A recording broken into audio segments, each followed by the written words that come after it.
एक आदमी जो दुनिया की सबसे खतरनाक जेल में कैदियों को साइंस पढ़ाने जाता है, लेकिन जैसे ही वो वहाँ पहुँचता है उसे पता चलता है कि जिन्हें वो पढ़ाने आया था वो इंसान नहीं बल्कि राक्षस है। और जब वो फिर से आंखें खोलता है तो खुद को उसी जेल के अंदर फंसा हुआ पाता है। चारों तरफ डरावने कैदी जो बार बार उससे एक चीज मांगते हैं, फॉग बनाना। कहानी का नाम है फॉगलैंड। शुरुआत होती है दांते और कुछ दूसरे टीचर्स के साथ जिन्हें कैदियों को पढ़ाने के लिए भेजा गया है। एक एथिक्स टीचर बताता है कि 50 साल पहले यहाँ एक उल्का पिंड गिरा था और दुनिया की सारी सरकारों ने मिलकर इस जगह पर ये जेल बनाई जिसमें अब दुनिया के सबसे खतरनाक राक्षसी अपराधी बंद हैं। फॉगलैंड पहुंचते ही वे सब टीचर्स अपने अपने एरिया में बढ़ जाते हैं। दांते का क्लासरूम बुलेट प्रूफ शीशे के पीछे है। जब कैदी लाए जाते हैं तो दांते उन्हें देखकर लगभग बेहोश हो जाता है। वो बिल्कुल डार्क कॉन्टिनेंट से निकले हुए जीव लगते हैं। फिर भी हिम्मत करके वो बोलता है, मैं दांते कॉन्ग हूँ, आपका साइंस टीचर। माहौल हल्का करने के लिए जोक मारता है, साइंस टीचर हूँ तो क्या, हम रॉकेट बनाकर यहाँ से भागेंगे नहीं। कोई नहीं हंसता सिवाय एक झाड़ू जैसे दिखने वाले अजीब कैदी के। दांते शुरू करता है स्वीट पोटैटो उगाने की क्लास। बीच में बोलता है, तुम सब भी स्वीट पोटैटो जैसे हो, अनलिमिटेड ग्रोथ पोटेंशियल है तुम में। तभी एक कैदी जो खुद स्वीट पोटैटो जैसा दिखता है गुस्से में चिल्लाता है, मुझे स्वीट पोटैटो से कंपेयर करने की हिम्मत कैसे हुई। अचानक सारे कैदी सामने रखे स्वीट पोटैटो खाना शुरू कर देते हैं। एक गुस्से में पूछता है, ये बकवास बंद करो और बता फॉग कैसे बनता है। दांते बोलता है, मुझे नहीं पता फॉग कैसे बनता है। बस इतना सुनते ही वो कैदी अपना सिर बुलेट प्रूफ शीशे पर इतनी जोर से मारता है कि शीशा चटक जाता है। दांते घबराकर कंट्रोल रूम को कॉल करता है और सेकंडों में सैनिक आकर कैदियों पर गोली चला देते हैं। कई तुरंत मर जाते हैं। दांते सोचता है, सिर्फ इतने से ही गोली, फिर और बुरा होता है। कुछ कैदी मरते ही नहीं, वो उल्टा सैनिकों का कत्ल करना शुरू कर देते हैं। एक लंबा राक्षसी कैदी अपने गले से भयानक तलवार निकालता है और सैनिकों को बीच से चीर देता है। दूसरा नंगे हाथों से रीढ़ की हड्डी निकाल लेता है। पूरा कमरा खून का तालाब बन जाता है और दांते बेहोश हो जाता है। जब होश आता है तो खुद को एक सेल में पाता है। पास ही बैठा है वही मास्क वाला कैदी जो पहले चुपचाप उसे घूर रहा था। उसके एक हाथ में आलू है, दूसरा हाथ छिपा हुआ। वो शांति से पूछता है, मुझे स्वीट पोटैटो उगाना सिखाओगे। दांते डर के मारे सोचता है दूसरे हाथ में चाकू या बंदूक होगी। झटके से धक्का देता है, गिराता है, हथियार छीनने की कोशिश करता है। तब पता चलता है कि उसका दूसरा हाथ ही नहीं है। शर्मिंदगी से दांते माफी मांगता है, तेरे अजीब व्यवहार की वजह से मुझे हिंसा करनी पड़ी। वो कैदी शांति से फिर वही सवाल पूछता है, आलू उगाना सिखाओ। दांते चिढ़कर बोलता है, दिमाग वाले को ही सिखाता हूँ, और सेल से बाहर निकल जाता है तो देखता है चारों तरफ घना फॉग। अब ये जेल नहीं, नाइटमेयर्स का कचरा डंप जैसा लगता है। मास्क वाला चेतावनी देता है, चुप रहो, लेकिन देर हो चुकी होती है। एक विशालकाय कैदी आता है, दांते को बुरी तरह पीटता है और उसके कपड़े छीन लेता है। मास्क वाला अपने पैंट उतारकर दांते को देता है और खुद एक काले प्लास्टिक बैग से गंदा फटा शर्ट निकालकर पहनता है। तब जाकर अपना नाम बताता है, मेरा नाम लिम्बो है, चलो खाना खाने चलें। दूसरी तरफ जिस दैत्य ने दांते के कपड़े लिए थे वो सोच रहा होता है, काश चश्मा भी ले लेता। तभी एक और लंबा कैदी आता है और पूछता है, ये कपड़े कहाँ से मिले। वो बोलता है, टोफू गांव के एक नेड़ से जो शायद नया नया आया है। बिना कुछ कहे वो लंबा कैदी भारी चॉपर उसके सिर में घुसेड़ देता है और ठंडे स्वर में बोलता है, आखिरकार मिल ही गया तू टीचर। इधर दांते और लिम्बो ग्रे कंक्रीट के जंगल को पार करके मेस हॉल जा रहे होते हैं। रास्ते में सैकड़ों कैदी भूखे भेड़ियों की तरह घूर रहे होते हैं, आंखें शीशे जैसी जैसे नशे में हो। दीवारों पर लटके सूखे लाशें। दांते पूछता है, ये जगह जेल है या जंगल, यूएन ने बनाया था ना, फिर नरक क्यों लग रहा है। लिम्बो सिर्फ बोलता है, चुपचाप चल। मेस हॉल पहुंचते ही सैकड़ों कैदी नॉर्मल इंसानों की तरह खा पी रहे होते हैं, हंस रहे होते हैं जैसे सब ठीक हो। दांते को खाना परोसने वाले के पास एक गार्ड दिखता है। उम्मीद जगती है। वो फुसफुसाता है, मैं कैदी नहीं हूँ, मुझे किडनैप करके लाया गया है, मेरा नाम दांते खान है, मैं साइंस टीचर हूँ। लेकिन गार्ड लाश की तरह खड़ा रहता है, हिलता तक नहीं। दांते टेबल पर बैठता है तो कोई और उसका खाना खा रहा होता है। तभी सोचता है, दिमाग लगाऊं। लिम्बो से बोलता है, तू आलू उगाना सीखना चाहता था ना, सिखाऊंगा, बदले में मुझे यहाँ से भगाने में मदद कर। लिम्बो हंसता है, मुझे बेवकूफ समझा है, निकल जा। दांते पूछता है, फिर बाहर वालों से कैसे बात करूं। लिम्बो बोलता है, सिर्फ सुप्रीम लीडर कर सकता है और तू कभी नहीं बनेगा। तभी पीछे से आवाज आती है, तो यही हो मिस्टर दांते कंग। दांते खुशी से पलटता है, सोचता है बच गया, लेकिन सामने होता है वही पागल जो सैनिकों को सलाद की तरह काट रहा था। बाकी कैदी फुसफुसाते हैं, ये 6 शोल्डर्स में से एक है। टावर मुस्कुराते हुए बोलता है, अच्छा लगा मिलकर टीचर।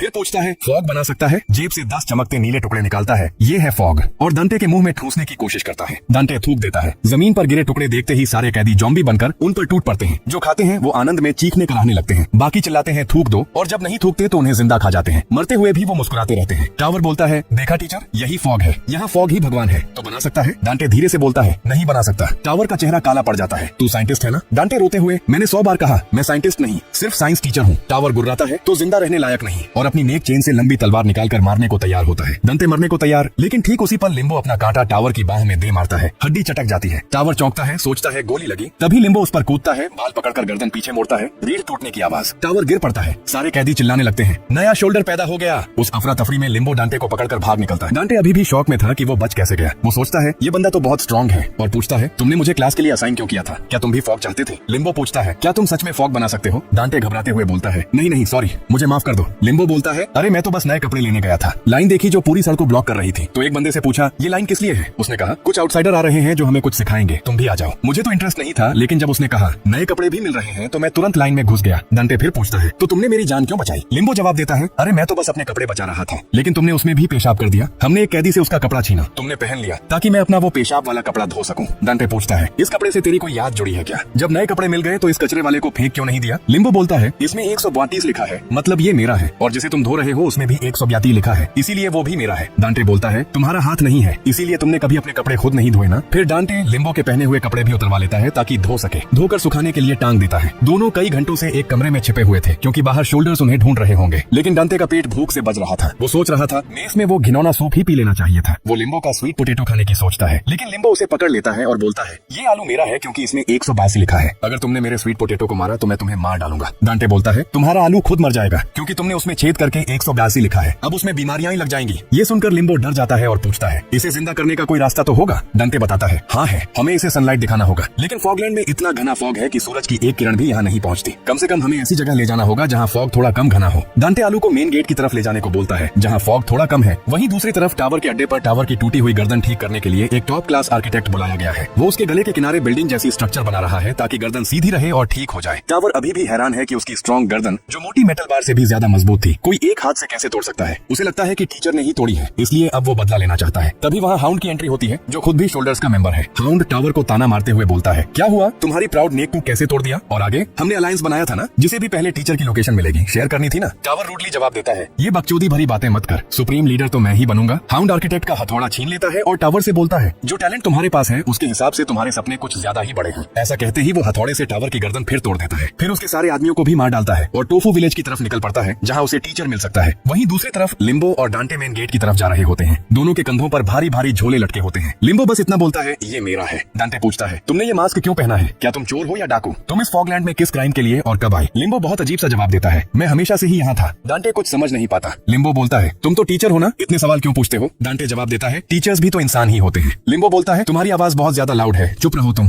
डांटे वहीं जमीन पर बैठ जाता है और बोलता है मैं बहुत थक चुका हूँ, मुझे लग रहा है हम एक ही जगह गोल गोल घूम रहे हैं। मेन गेट कितना दूर है अभी? लिम्बो जवाब देता है मुझे मेन गेट का रास्ता नहीं पता। डांटे गुस्से से चिल्लाता है और ये बात तुम मुझे अब बता रहे हो, हम 2 घंटे से गोल गोल घूम रहे हैं, अब मैं और आगे नहीं चल सकता। या तो तुम मुझे अपनी पीठ पर बैठा कर ले चलो या यहाँ खाना ला कर दो, तभी मैं तुम्हारे स्वीट पोटैटो को बचा पाऊंगा।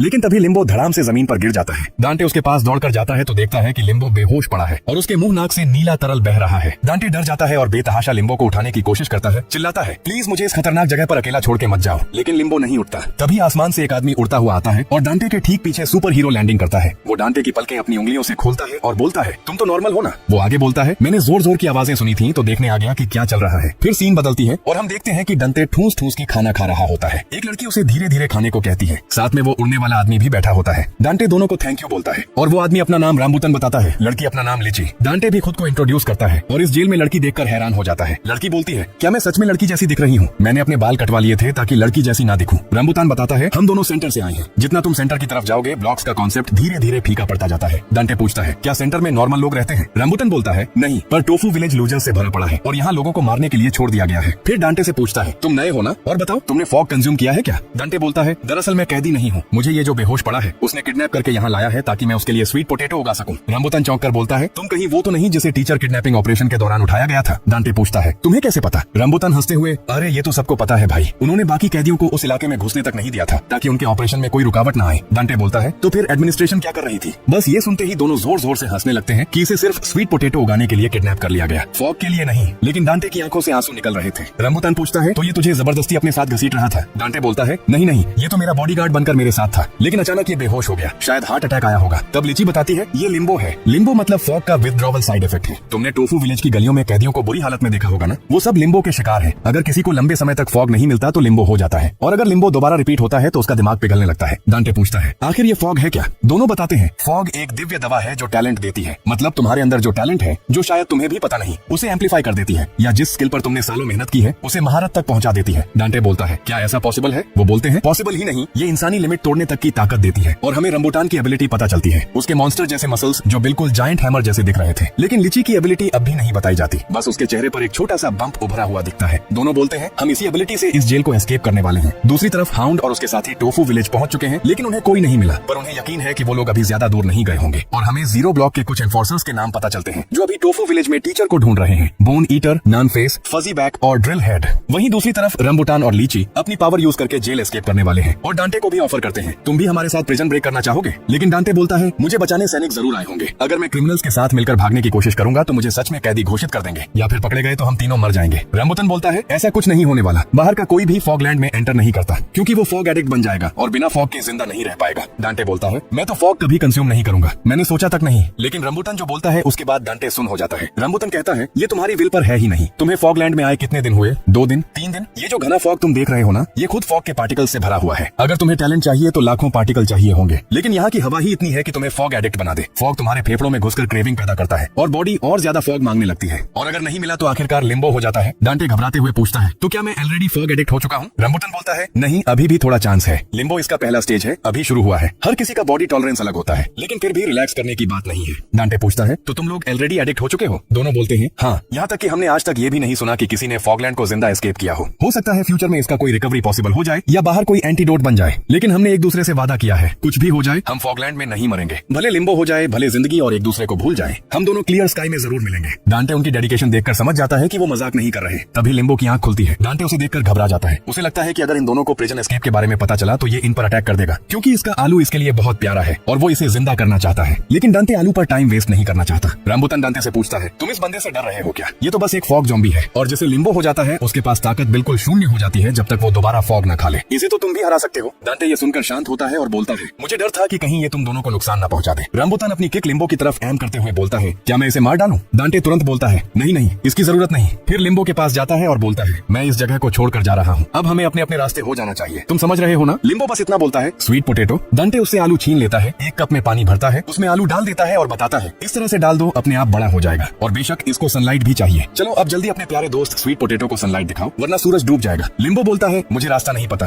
डांटे रंबूटान से कहता है कि लिम्बो को यहाँ से भगा दो, और फिर बोलता है मैं तुम्हारे साथ ही जाऊंगा, चाहे सच में कैदी बन जाऊं या एस्केप करते वक्त मर भी जाऊं। चलो इस गंदी जगह से बाहर निकलते हैं। कुछ देर बाद लिम्बो इतना कमजोर हो जाता है कि अपना कप में पड़ा आलू तक पकड़ नहीं पाता और गिर जाता है। हम लिम्बो के बचपन का फ्लैशबैक देखते हैं। वहाँ उसके साथ एक लड़की भी होती है। दोनों टीवी देख रहे होते हैं जिसमें स्टैटिक्स के अलावा कुछ नहीं चल रहा। लड़की उसे बिल्ली के बारे में बताती है। लिम्बो के न समझने पर वो कहती है बिल्ली एक ऐसा जानवर है जिसके पूरे शरीर पर फर होते हैं, और अगर हम उसे पालें तो वो हमारी बात समझती है। जब हम बुलाएंगे तो हमारे पास आएगी। मैं एक बिल्ली पालना चाहती हूँ जब मैं इस जगह से बाहर निकलूंगी। ये बोलते बोलते लड़की की आंखों से आंसू बह रहे थे। वहीं दूसरी तरफ प्रेजेंट में 2 कैदी बात कर रहे होते हैं। ये चीज 20 सेंटीमीटर मूव कर गई है, और वो चीज या जीव पता नहीं क्या है। एक आलू के शेप वाला राक्षस है जिसने एक कैदी को एक हाथ में पकड़ा हुआ है और उसे आधा खा भी चुका है। दोनों कैदी बोल रहे होते हैं शायद उस कैदी ने भागने की कोशिश की थी। दूसरी तरफ डांटे रंबूटान से पूछता है तो तुम्हारा प्लान क्या है? हम प्रिजन एस्केप कैसे करेंगे? रंबूटान बोलता है बताता हूँ, और इतनी जोर से ऊपर की तरफ कूदता है कि छत तोड़कर बाहर निकल जाता है। उनका प्लान है रंबूटान की पावर से छतों के ऊपर ऊपर कूदते हुए पूरी जेल को एस्केप करना। तभी लीची अपने सिर पर बने बम पर टैप करती है और पूरे लैंडस्केप का स्क्रीनशॉट ले लेती है। दिमाग में लिए सारे स्क्रीनशॉट्स को जोड़कर वो इस हिस्से का एक परफेक्ट मैप बना लेती है, लेकिन वो सिर्फ प्रिजन का बहुत छोटा सा हिस्सा था। डांटे हैरान होकर बोलता है इतना बड़ा मैप और ये सिर्फ छोटा सा हिस्सा है? टोफू विलेज का साइज देखकर पता चल जाता है कि अभी उन्हें बहुत बहुत दूर जाना है। लीची उन्हें डायरेक्शन बताती है। रंबूटान दोनों को अपनी बाहों में जकड़ लेता है और छतों पर कूदते हुए आगे बढ़ने लगता है, और लीची हवा में ही पूरे एरिया के स्क्रीनशॉट्स लेती जा रही थी। वहीं दूसरी तरफ लिम्बो दूसरे फॉग एडिक्ट से फॉग मांग रहा होता है। जब वो लोग बोलते हैं हमारे पास नहीं है तो लिम्बो उनकी जेबें चेक करने को बोलता है। फिर वो लोग लिम्बो को पीटने लगते हैं। उनमें से एक चम्मच लेकर लिम्बो के पास आता है और बोलता है मैंने सुना है लोगों के मांस से भी फॉग निकलता है। बोन ईटर भी तो लोगों को फॉग के लिए खाता है ना? और वो लिम्बो की आंख चम्मच से निकालने ही वाला था कि जोरदार थप्पड़ पड़ता है। उसका कान का पर्दा फट जाता है और वो दूर जाकर गिरता है। सारे फॉग ज़ॉम्बी भागते हैं चिल्लाते हुए ये शायद हाउंड का बंदा है। हाउंड लिम्बो को देखकर बोलता है finally found you bag head.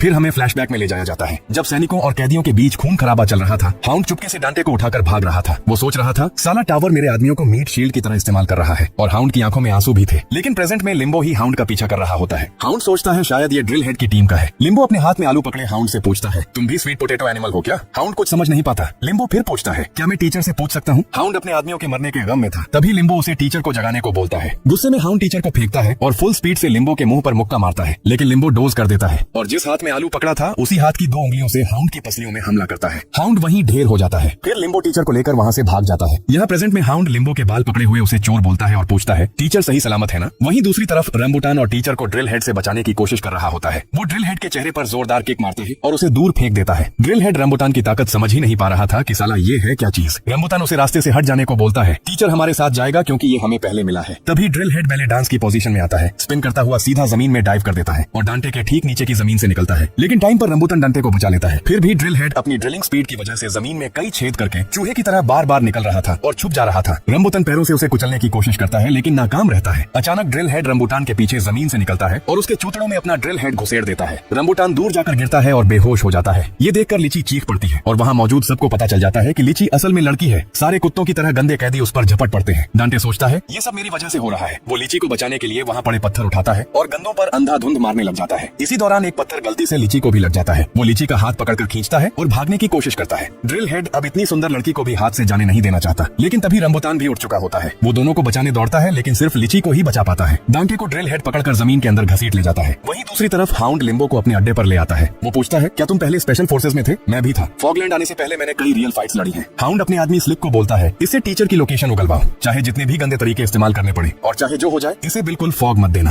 फिर हाउंड वहाँ से चला जाता है, लेकिन स्लिक के दिमाग में कुछ और चल रहा था। वो सोच रहा था, मैं ही अब सुप्रीम लीडर बनूंगा। वो अपने बाकी आदमियों से बोलता है, तुम लोगों में भी बहुत खास एबिलिटीज है, तुम में से कोई भी सुप्रीम लीडर बन सकता है। अगर मौका मिले तो कोई भी बन सकता है, लेकिन हाउंड नहीं। मुझे तो लगता है हाउंड बेवकूफ है। सिर्फ शारीरिक ताकत से सुप्रीम लीडर नहीं बना जाता। मैं इस बंदे से टीचर का पता उगलवाऊंगा, किसी को बताऊंगा नहीं और खुद बन जाऊंगा सुप्रीम लीडर। तुम लोग किसका साथ दोगे? फिर वो लिम्बो से बोलता है, ओए लड़के, तुझे ये फॉग चाहिए, मैं दूंगा। लिम्बो की आंखें चमक उठती है। तभी सीन शिफ्ट होता है। हम देखते हैं ड्रिल हेड ने टनल की मदद से डांटे को अपने अड्डे पर ले आया है और बोलता है, welcome to my underground kingdom. फिर सीन वापस हाउंड के अड्डे पर स्लिक अपने मुंह में फॉग डालते हुए लिम्बो से बोलता है, ये फॉग मैं तुझे दे सकता हूँ, लेकिन तू मेरे अंडर काम करने लग जा। मैं तुझे हमेशा फॉग दूंगा। सोच ले, ऐसा मौका दोबारा नहीं आएगा और मैं दोबारा देता भी नहीं। बस टीचर की लोकेशन बता दे। स्लिक फॉग निकलने ही वाला होता है कि उससे पहले लिम्बो उसकी गर्दन पर झपटता है और दांतों से गर्दन समेत फॉग भी छीन लेता है। वहाँ खड़े आदमी हैरान रह जाते हैं। अभी हुआ क्या? लिम्बो अब उन सबको ऐसे देख रहा होता है जैसे भूखा शेर बकरी को देखता हो। दूसरी तरफ ड्रिल हेड के अड्डे पर डांटे सोच रहा होता है, रंबुटान और लीची बच गए होंगे। हाँ, बच ही गए होंगे, अब बहुत दूर निकल गए होंगे। हाँ, और मुझे बचाने का उनको कोई कारण भी तो नहीं। मैं तो गया। अब ड्रिल हेड डांटे से पूछता है, तो क्या तुम सच में फॉग बना सकते हो? टोफू विलेज वालों ने कहा था तुमने पलक झपकते फॉग बनाया और उसे खाकर टावर की गर्दन एक बार में तोड़ दी। डांटे सोचता है, साला ये क्या बकवास रूमर फैल गया,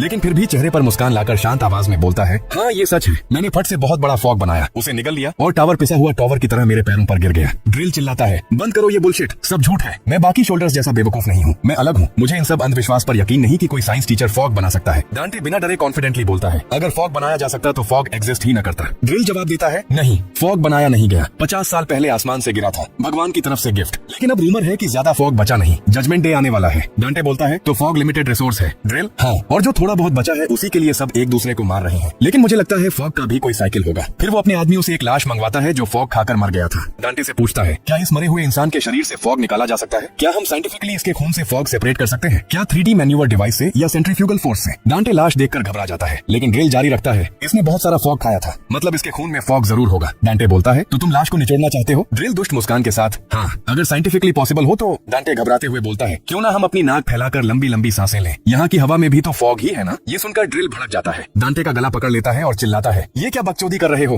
अगर ऐसा पॉसिबल होता तो सब एक दूसरे को जान से न मार रहे होते। लेकिन डांटे फिर मुस्कुराते हुए बोलता है, ये पॉसिबल है, हवा को जमा किया जा सकता है। वहीं दूसरी तरफ हाउंड अपने अड्डे पर लौटता है और अपने सारे आदमियों को बहुत बुरी तरह मरा हुआ पाता है। हाउंड घुटनों पर बैठ जाता है और चीख चीख कर रोने लगता है। वहीं दूसरी तरफ लिम्बो कैफेटेरिया में पहुंच चुका होता है। पता नहीं क्यों उसका एक हाथ बहुत बुरी तरह सूजा हुआ है। वो लाइन तोड़कर खाना सर्व करने वाले से पानी मांगता है। कैदी चिल्लाते हैं, रूल्स फॉलो करो, लाइन में लगो। गुस्से में लिम्बो फूड टेबल तोड़ देता है। सीन शिफ्ट होता है। हम देखते हैं डांटे फॉग कलेक्ट करने में कामयाब हो चुका होता है। वो हंसते हुए सोचता है, मैं कामयाब हो गया, अब मुझे कोई हाथ नहीं लगा सकता। वहीं दूसरी तरफ लिम्बो पानी से भरे गिलास में पड़े स्वीट पोटैटो को देख रहा होता है और उसे एहसास होता है कि आलू बड़ा नहीं हो रहा। वो गुर्राता है, टीचर तुमने मुझसे झूठ बोला, मैं तुम्हें जिंदा नहीं छोड़ूंगा। दूसरी तरफ रंबुटान और लीची को एक बौना और चूहे जैसा दिखने वाला आदमी मिलता है। दोनों उसे बताते हैं, हम इस जेल को एक सीक्रेट रास्ते से एस्केप करने वाले हैं, तुम हमारे साथ चलोगे? बौने का चेहरा अचानक गुस्से से लाल हो जाता है। वो चाकू निकालकर चिल्लाता है, फटाफट यहाँ से भागो वरना अभी खत्म कर दूंगा। दोनों आगे बढ़ जाते हैं। लीची बोलती है, चाहे कोई कितना भी बेवकूफ या डम लगे, यहाँ उस एक चीज के बारे में सबको पता होता है। रंबुटान हंसते हुए, हाँ, सिर्फ टीचर ही है जो अभी तक नहीं जानता। लीची के चेहरे पर बहुत सीरियस एक्सप्रेशन आ जाते हैं। ड्रिल के अड्डे की लोकेशन मेरे मैप में है, शायद वो दोनों डांटे को रेस्क्यू करने की सोच रहे थे। दूसरी तरफ डांटे ने जाली, मेश और बांस की मदद से एक सिंपल फॉग कैचिंग सिस्टम तैयार कर दिया था। ड्रिल ये देखकर दंग रह जाता है। ओरिजिनलिटी चेक करने के लिए वो फॉग वाले पानी को चखता है और कंफर्म करता है ये 100% शुद्ध फॉग है। फिर तो ड्रिल और उसके सारे साथी खुशी से नाचने लगते हैं। डांटे के गले में फूलों की माला डाल दी जाती है और सब टीचर टीचर चिल्लाकर उसे हवा में उछालने लगते हैं। अगले सीन में डांटे प्रेजेंट ड्रेस से बने फॉर्मल शर्ट पैंट और टाई में तैयार है। ड्रिल ने अपने बाप से सिलवाया था। ड्रिल बोलता है, फॉर्मल कपड़ों में तुम बिल्कुल अलग इंसान लगते हो, शायद प्रकृति ने तुम्हें यही ड्रेस दी है। ड्रिल उसका अपनी टीम में स्वागत करता है, अब से हम सब तुम्हें सबसे ऊंचा सम्मान देंगे। डांटे मन ही मन सोचता है, ये ड्रिल हेड तो सुप्रीम लीडर के सबसे करीबी आदमियों में से है, इसके जरिए मैं बाहर की दुनिया से कांटेक्ट कर बाहर निकल जाऊंगा। ड्रिल बोलता है, आज हम बहुत बड़ा फेस्टिवल करने वाले हैं, तुम्हारी कृपा से अब हमें फॉग जमा करके रखने की जरूरत नहीं। जो फॉग मैंने अब तक इकट्ठा किया था आज सब इस्तेमाल करेंगे मेरे असेंशन के लिए। अगले सीन में एक बहुत बड़ी प्लेट में ढेर सारा फॉग हॉल के बीचों बीच रखा होता है। चारों तरफ ड्रिल के आदमी धूल बजा रहे हैं, नाच रहे हैं। ड्रिल एक ताली बजाता है, सब शांत। डांटे को लगता है कि सब मिलकर फॉग खाएंगे। ड्रिल अनाउंस करता है, मैं ड्रिल हेड अंडरग्राउंड का राजा और मेरे ड्रिल हेड साथी, आज वो दिन है जब हमारी मेहनत रंग लाई। आज तक जितना भी फॉग इकट्ठा किया था उससे मैं असेंशन को चैलेंज करूंगा। क्या तुम लोग असेंशन में यकीन करते हो? सब चिल्लाते हैं, वी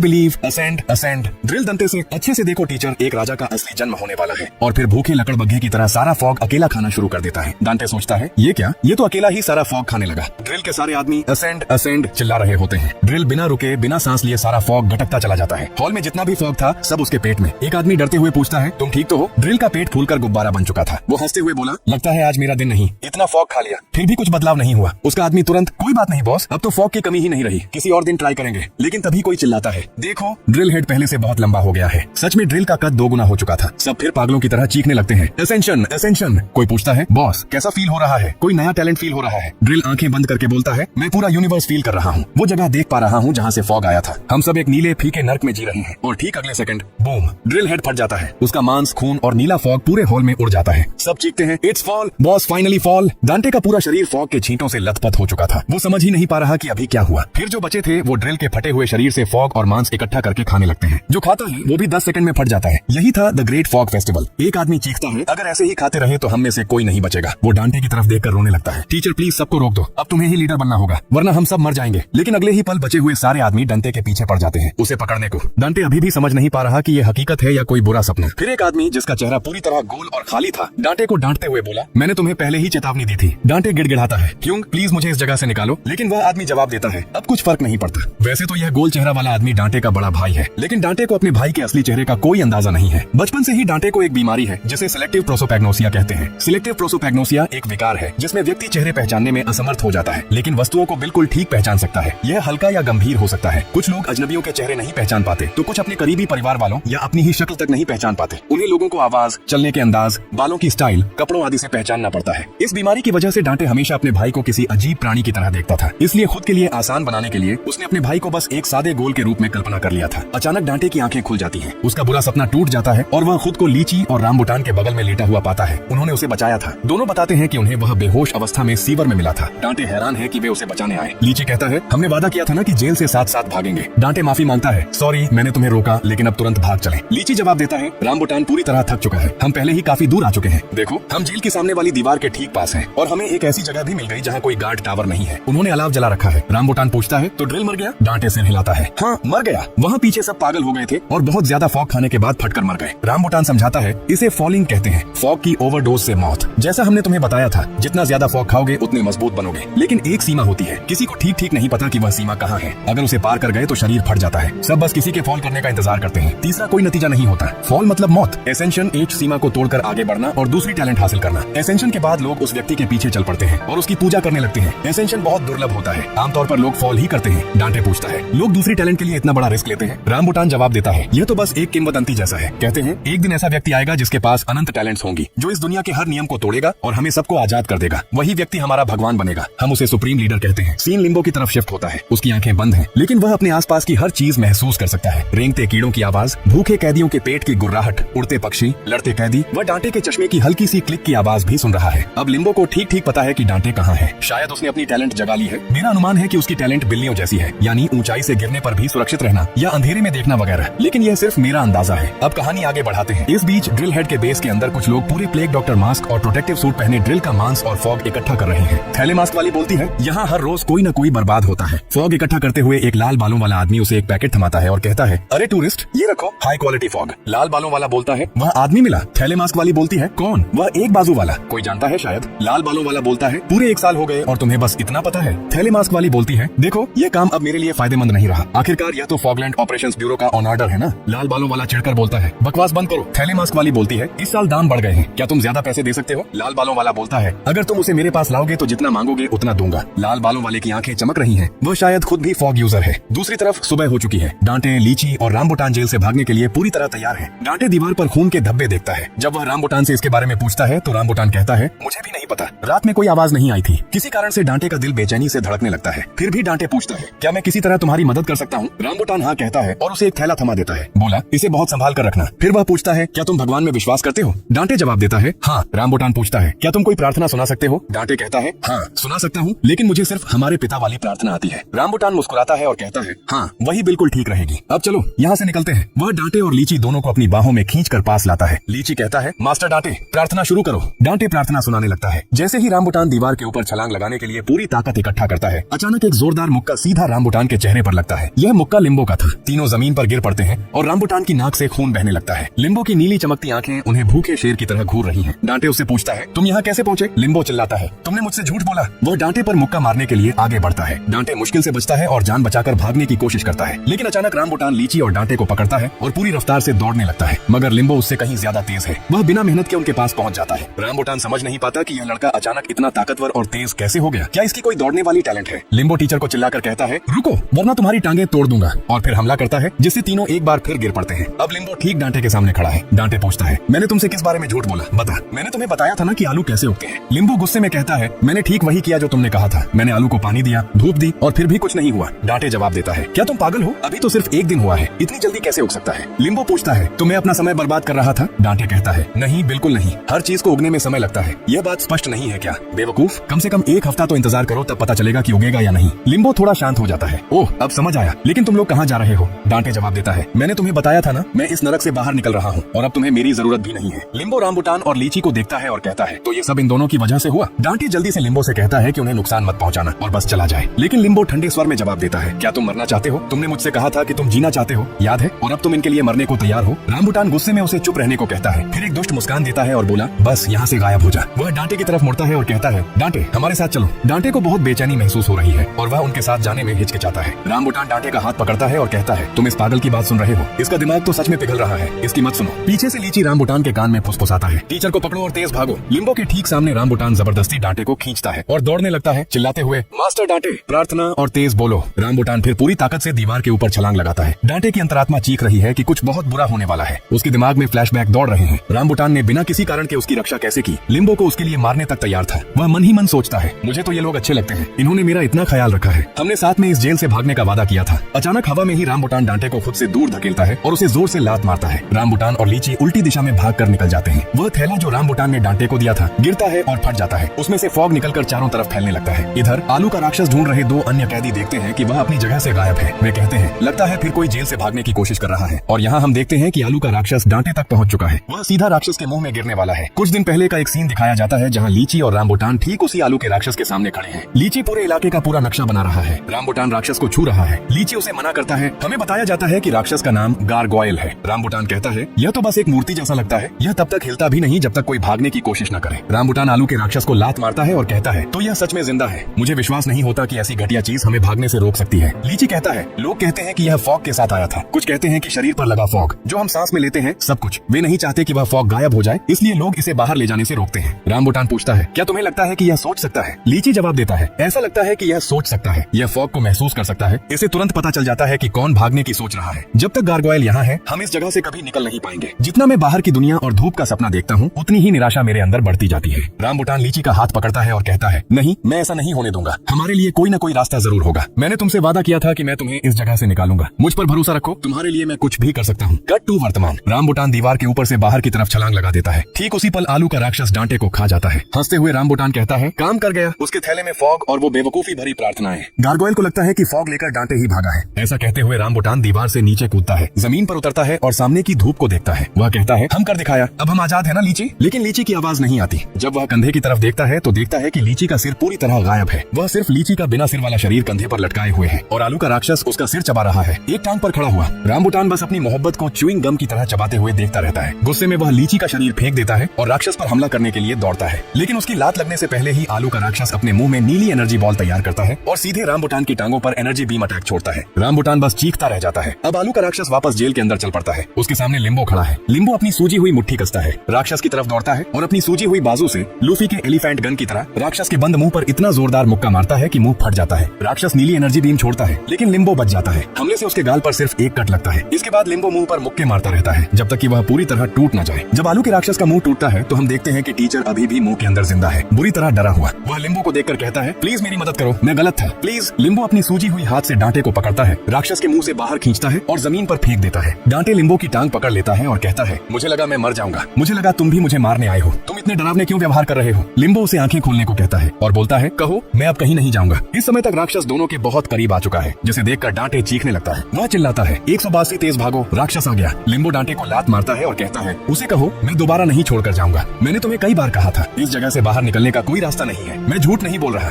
जल्दी से वह कहो जो मैंने कहा है। आखिरकार डांटे कहता है, मैं दोबारा नहीं जाऊंगा। जैसे ही डांटे यह कहता है, आलू का राक्षस तुरंत वहाँ से गायब हो जाता है। डांटे कहता है, यह कैसा जीव था? क्या मैं सपना देख रहा हूँ? वह लिम्बो से पूछता है, लीची और रामबुटान का क्या हुआ? क्या वे भाग निकले? लिम्बो जवाब देता है, दोनों मर चुके हैं। जो तुमने अभी देखा वह भ्रम नहीं था। जो भी इस जमीन से भागने की कोशिश करेगा वह मर जाएगा, चाहे वह कितना भी ताकतवर क्यों न हो। कोई हॉलो वन को हरा नहीं सकता। फिर हमें लीची और रामबुटान की लाशें दिखाई जाती हैं। रामबुटान की दोनों टांगे गायब हैं और लीची का सिर नहीं है। मतलब उनकी टैलेंट्स को हॉलो वन ने उनसे छीन लिया था। सीन बदलता है बोन ईटर पर, उस नरभक्षी पर जिसे बोन ईटर कहते हैं। वही थैले वाला मास्क पहने आदमी उसके सामने खड़ा है और पूछता है, क्या तुम सच में लोगों को खाते हो या बस लोगों को डराने के लिए यह नाम रखा है? बोन ईटर अपनी लंबी जीभ बाहर निकालता है, उसे छूता है और कहता है, मुझे भी उत्सुकता है कि तुम्हारा स्वाद कैसा है। फिर वह पूछता है, तुम बहुत बहादुर लगते हो बच्चे, यहाँ क्या करने आए हो? थैले मास्क वाला कहता है, मुझे किसी को ढूंढने में मदद चाहिए। वह एक फोटो दिखाता है और कहता है, यह कैदी नंबर 182 है, लंबाई 182 सेमी, चेहरे के दाहिनी तरफ 2 तिल है, दाहिना हाथ गायब है। बोन ईटर फोटो देखता है और कहता है, बहुत स्वादिष्ट लग रहा है, क्या मैं इसे खा सकता हूँ? थैले मास्क वाला जवाब देता है, अगर तुम्हें इतना पसंद आ गया तो मैं क्या कर सकता हूँ? बोन ईटर कहता है, तुम मुझे अच्छी तरह जानते हो, तुम असल में हो कौन? थैले मास्क वाला जवाब देता है, यह मैं हूँ जो सिर्फ ताकतवरों के इलाके में जी रहा हूँ। मैं डिस्ट्रिक्ट ए का सीनियर हूँ। और हम देखते हैं कि थैले मास्क वाले की बाजू पर एक जिप है। मुझे पक्का नहीं कि वह जिप उसके कपड़ों पर है या असली त्वचा पर। और लिम्बो से उसकी क्या दुश्मनी है मुझे नहीं पता। यहाँ हम देखते हैं कि पोटैटो मॉन्स्टर उसी जगह वापस आ गया है। 2 कैदी कह रहे हैं, वह दुष्ट गोलेम वापस आ गया, और वे कहते हैं कि इस बार उसने किसी को जिंदा नहीं छोड़ा। उनमें से एक कहता है, देखो उसके दांत टूटे हुए हैं, क्या हुआ? क्या विकेट गोलेम घायल हो गया? क्या ऐसा भी संभव हो सकता है? तभी एक क्लोक्ड आदमी आता है, उसने अपना चेहरा पूरी तरह ढक रखा है। वह कहता है, यह एक ओमेन है। दोनों चिल्लाते हैं, बाबा यागा। रहस्यमयी आदमी हंसता है, हाँ हाँ हाँ। कैदी कहते हैं, 5 साल बीत गए, आज पहली बार उसने अपना मुंह खोला है और उसके मुंह से बहुत बुरी बदबू आ रही है। बाबा यागा कहता है, यह एक बहुत बड़ा ओमेन है, थोड़ी पर दरार पड़ गई है, यह प्रोफेसी है। कैदी कहते हैं, जल्दी लिख लो। वह कहता है, the bird has taken flight. Baba Yaga अपने हाथ फैलाता है और कहता है, वह दिन नजदीक आ रहा है। और हम बाबा यागा का चेहरा भी देखते हैं, जिसका सिर पीछे की ओर लंबा है और चेहरा ऐसा है जैसे कोई एलियन 8-10 महीनों से भोजन न किया हो। सीन टीचर और लिम्बो पर बदलता है। टीचर पूछता है, क्या लीची और रामबुटान सच में मारे गए? लिम्बो कहता है, हाँ, लेकिन उन्हें उस मॉन्स्टर ने नहीं मारा। सिर्फ एक नहीं है, एक से ज्यादा है। टीचर चिल्लाता है, यह चीज आखिर है क्या? लिम्बो कहता है, यह वो चीज है जो फॉगलैंड से निकलने की कोशिश करने वालों का शिकार करती है और उन्हें मार डालती है। टीचर अभी भी समझ नहीं पा रहा कि क्या हो रहा है, ऐसी चीज कैसे हो सकती है, और लीची और रामबुटान ने उन्हें कभी ऐसी चीज के बारे में नहीं बताया। लिम्बो कहता है, वे दोनों लायर्स थे। टीचर बार बार एक ही बात दोहराता रहता है क्योंकि वह अभी तक इसे प्रोसेस नहीं कर पाया है। और वह पूछता भी है, क्या बाहर की दुनिया को पता है कि ऐसी चीज मौजूद है जो कैदियों को निकलने से रोकती है? ये खतरनाक मॉन्स्टर जो जेल से भागने वालों को मार डालता है। लिम्बो बस उसे चुप रहने को कहता है और बोलता है, तुमने खुद अपनी आंखों से देख लिया तो विश्वास क्यों नहीं करते? अगर दीवार पार करने की कोशिश करोगे तो मार दिए जाओगे। यहाँ से निकलने का कोई रास्ता नहीं है, ये बात अपने दिमाग में बिठा लो। दंते बस चुपचाप उसे घूरता रहता है और घुटनों पर गिर पड़ता है और वह बस सोच रहा है, काश यह झूठ होता, ऐसा हो ही नहीं सकता। और वह खुद को तसल्ली देने की कोशिश कर रहा है और जोर से चिल्लाता है कि ऐसा नहीं हो सकता। लिम्बो गुस्से में आकर उसे जोरदार मुक्का मारता है और फिर चुप रहने को कहता है। अगले सीन में हम देखते हैं कि डंटे और लिम्बो खाना खाने बैठे हैं। उनके सामने खाने की प्लेट है। लिम्बो खाने की कोशिश करता है लेकिन उसका हाथ सूजा हुआ है, जिसकी वजह से वह चम्मच नहीं पकड़ पाता और खा नहीं पाता। इसी बीच दांते अभी भी पिछली घटना के बारे में सोच रहा है। वह मॉन्स्टर क्या है? क्या यह जेल का कोई सिक्योरिटी सिस्टम है? क्या यह कोई मशीन है? क्या यह मॉन्स्टर है या ये सब हेलुसिनेशंस हैं? लेकिन जो भी है, वह मॉन्स्टर या वो चीज इतनी ताकतवर है कि इन मॉन्स्टर्स कैदियों को रोक सके। वह मानता है कि वह सिर्फ एक बेट था जिसे रामबुटान और लीची ने वहाँ से भागने के लिए इस्तेमाल किया। और वह सोचता है, डैम, मैं इतना करीब पहुँच गया था, अब दूसरों के बारे में सोचने से क्या फायदा? मेरा स्टार्ट ही इतना बुरा था क्योंकि मैं भागने के इतना ऑब्सेस्ड था। मैंने ठीक से नहीं सोचा, बस विश्वास कर लिया। और लिम्बो की ओर देखते हुए वह सोचता है, लेकिन यह आदमी मुझे बचाने की क्यों कोशिश कर रहा है? क्या वह कुछ छिपा रहा है? इस बार तो उसने मुझसे पोटैटोस के बारे में भी नहीं पूछा। स्वीट पोटैटोस उगाने का कोई टेम्पटेशन नहीं था क्योंकि मैंने उसे सब बता दिया था। कपड़ों के लिए नहीं, फॉग के लिए नहीं। उसे तो पता भी नहीं था कि मेरे पास फॉग है। क्या वह सच में गुड पर्सन है? भले ही मैंने उसके साथ टेरिबल बातें कही हो, मैंने उसके साथ अच्छा व्यवहार भी नहीं किया। इसके बावजूद टीचर लिम्बो से पूछता है, तुम्हारे हाथ को क्या हुआ? ये ऐसा क्यों है? लिम्बो अपना हाथ छिपाता है और कहता है, नहीं कुछ नहीं, मैं ठीक हूँ। टीचर उसके हाथ के पास जाता है और कहता है, यह पहले से भी ज्यादा सूजा हुआ है। लिम्बो कहता है, छोड़ो, मैं ठीक हूँ, इस पर ध्यान मत दो। टीचर कहता है, तुम्हें हॉस्पिटल जाना चाहिए। लिम्बो कहता है, यह सिर्फ फ्रैक्चर है। लेकिन टीचर कहता है, यह नॉर्मल नहीं लग रहा, बहुत ज्यादा सूजा हुआ है, दर्द हो रहा है। टीचर जांचने के लिए उसके हाथ को छूता है और जब वह लिम्बो के चेहरे की ओर देखता है तो पाता है कि उसे दर्द हो रहा है, लेकिन वह दिखा नहीं रहा, वह सहन कर रहा है। अगले सीन में हम देखते हैं कि लिम्बो के हाथ पर बैंडेज बांध दी गई है। यह बैंडेज बांधकर गले में लटका दिया गया है। लिम्बो को यह पसंद नहीं आ रहा और वह इसे हटाने को कहता है। टीचर कहता है, यह बस टेम्पोरेरी है, अगर ज्यादा हिलाओगे तो और दर्द होगा। लिम्बो कहता है, जल्दी हटाओ, मुझे खाना खाना है। टीचर कहता है, हटाऊं तब भी तुम खा नहीं पाओगे। लिम्बो कहता है, मुझे बाथरूम जाना है। टीचर कहता है, क्या तुम समझते नहीं कि यह कितना डेंजरस है? अगर जल्दी इलाज नहीं करवाया तो अपना दूसरा हाथ भी कभी इस्तेमाल नहीं कर पाओगे। क्या तुम सोचती हो कि पूरी जिंदगी सिर्फ 2 पैरों से गुजार लोगे? अभी हम दोनों वीक और स्टूपिड हैं। लिम्बो कहता है, तो चलो हॉस्पिटल चलते हैं। टीचर पूछता है, कहाँ? हॉस्पिटल कहाँ है? यहाँ सच में हॉस्पिटल है? लिम्बो कहता है, हाँ। टीचर पूछता है, क्या तुम उन बुचर्स में से एक की बात कर रहे हो? लिम्बो कहता है, नहीं, वह डॉक्टर है, रियल डॉक्टर। टीचर पूछता है, वह कहाँ है? लिम्बो कहता है, मुझे नहीं पता। टीचर सोच में पड़ जाता है, क्या यहाँ सच में डॉक्टर मौजूद है? लिम्बो उसे बताता है, मैं उससे पहले लड़ चुका हूँ, मुझे लगता है वह जोन 0 में कहीं होगा। अब टीचर सोचता है, जोन 0, हाँ, यह जगह बहुत बड़ी है, एक्सेसिवली बड़ी, मैंने ड्राइंग में देखा था। तभी उसके दिमाग में ड्राइंग का ख्याल आता है। है। वह तुरंत अपने बैग में जाता है और ड्राइंग निकालता है। उस बैग में कुछ फॉग भी रखा हुआ था। ड्राइंग निकालते समय फॉग भी ऊपर आ जाता है, जिसे देखकर लिम्बो बहुत हैरान हो जाता है। यहाँ मैप को देखते हुए टीचर सोचता है, मेरी माँ हमेशा कहा करती थी कि जो होता है अच्छे के लिए होता है। भले ही मैं गॉड में विश्वास न करता हूँ, लेकिन इसमें जरूर विश्वास करता हूँ। फिर वह मैप पर मौजूद एरियाज देखने लगता है जहाँ उसे कई जगहें दिखती हैं और वहाँ उसे मेडिकल सेंटर भी दिख जाता है। और हम देखते हैं पीछे लिम्बो फॉग कंज्यूम करके पूरी तरह हाई हो चुका है। वह बिल्कुल हिल नहीं रहा, पीछे की ओर झुका हुआ है और आसमान की ओर देख रहा है और उसके मुंह से नीला फॉग निकल रहा है। यहाँ टीचर मैप देख रहा है और सोच रहा है, यह मैप बिल्कुल पिज्जा जैसा लग रहा है। यहाँ 4 जोन्स बांटे गए हैं। यहाँ कोई हेडक्वार्टर्स भी होना चाहिए जो इन सबको कंट्रोल करता हो। पूरे मैप को देखने के बाद उसे हेडक्वार्टर्स की लोकेशन कहीं नहीं मिलती, लेकिन फिर उसे दिखता है कि मैप के पीछे का पेज मुड़ा हुआ है। वह टेप से चिपका हुआ है। जब वह उसे हटाता है तो पाता है कि वह कमांड सेंटर की लोकेशन थी, यानी फॉग HQ। और यह फॉग के बीच में एक आइलैंड है और यह फॉगलैंड के बिल्कुल बीच में है। इसे देखकर उसकी आंखों में उम्मीद की किरण जगती है। वह कहता है, मेरे पास एक प्लान है, हम सेंटर जा रहे हैं। लेकिन जब वह लिम्बो की ओर देखता है तो लिम्बो फॉग के नशे में पूरी तरह चूर है। इसके बाद हमें एक और सीन दिखाया जाता है। यह द इन्फॉर्मेशन ब्रोकर बेस का है। हम देखते हैं कि इन्फॉर्मेशन ब्रोकर फॉग का एक पैकेट पकड़े हुए सोच रहा है, इन दिनों बिजनेस बहुत अच्छा चल रहा है, अगर लकी रहा तो वह 1 आर्म गाय भी मिल जाएगा। तभी बाहर से उसके आदमियों में से एक चिल्लाता है, अरे कासिम, तुम्हारे पास नया कस्टमर आया है। कासिम उसे अंदर आने को कहता है और जब वह आदमी अंदर आता है तो वह कोई और नहीं बल्कि बोन ईटर है, जिसे देखकर कासिम बहुत डर जाता है और वह सोचता है यह वही है जोन 0 के थग्स में सबसे डेंजरस गाय यहाँ क्यों आया है। बोन ईटर कासिम को लिम्बो की पिक्चर दिखाता है और कहता है कि उसे यह व्यक्ति ढूंढना है। कासिम लिम्बो को देखता है और कहता है, द ब्लड हाउंड भी इसे ढूंढ रहा है। बोन ईटर पूछता है, क्या तुमने इसे कहीं देखा है। कासिम अंदर से खुश है क्योंकि उसे डबल रिक्वेस्ट मिल गई है, जिससे एक ही काम करके डबल पैसे मिलेंगे। कासिम बोन ईटर से पूछता है, तुम कितने पैसे दोगे। बोन ईटर कहता है, कीमत तुम्हारी लाइफ है,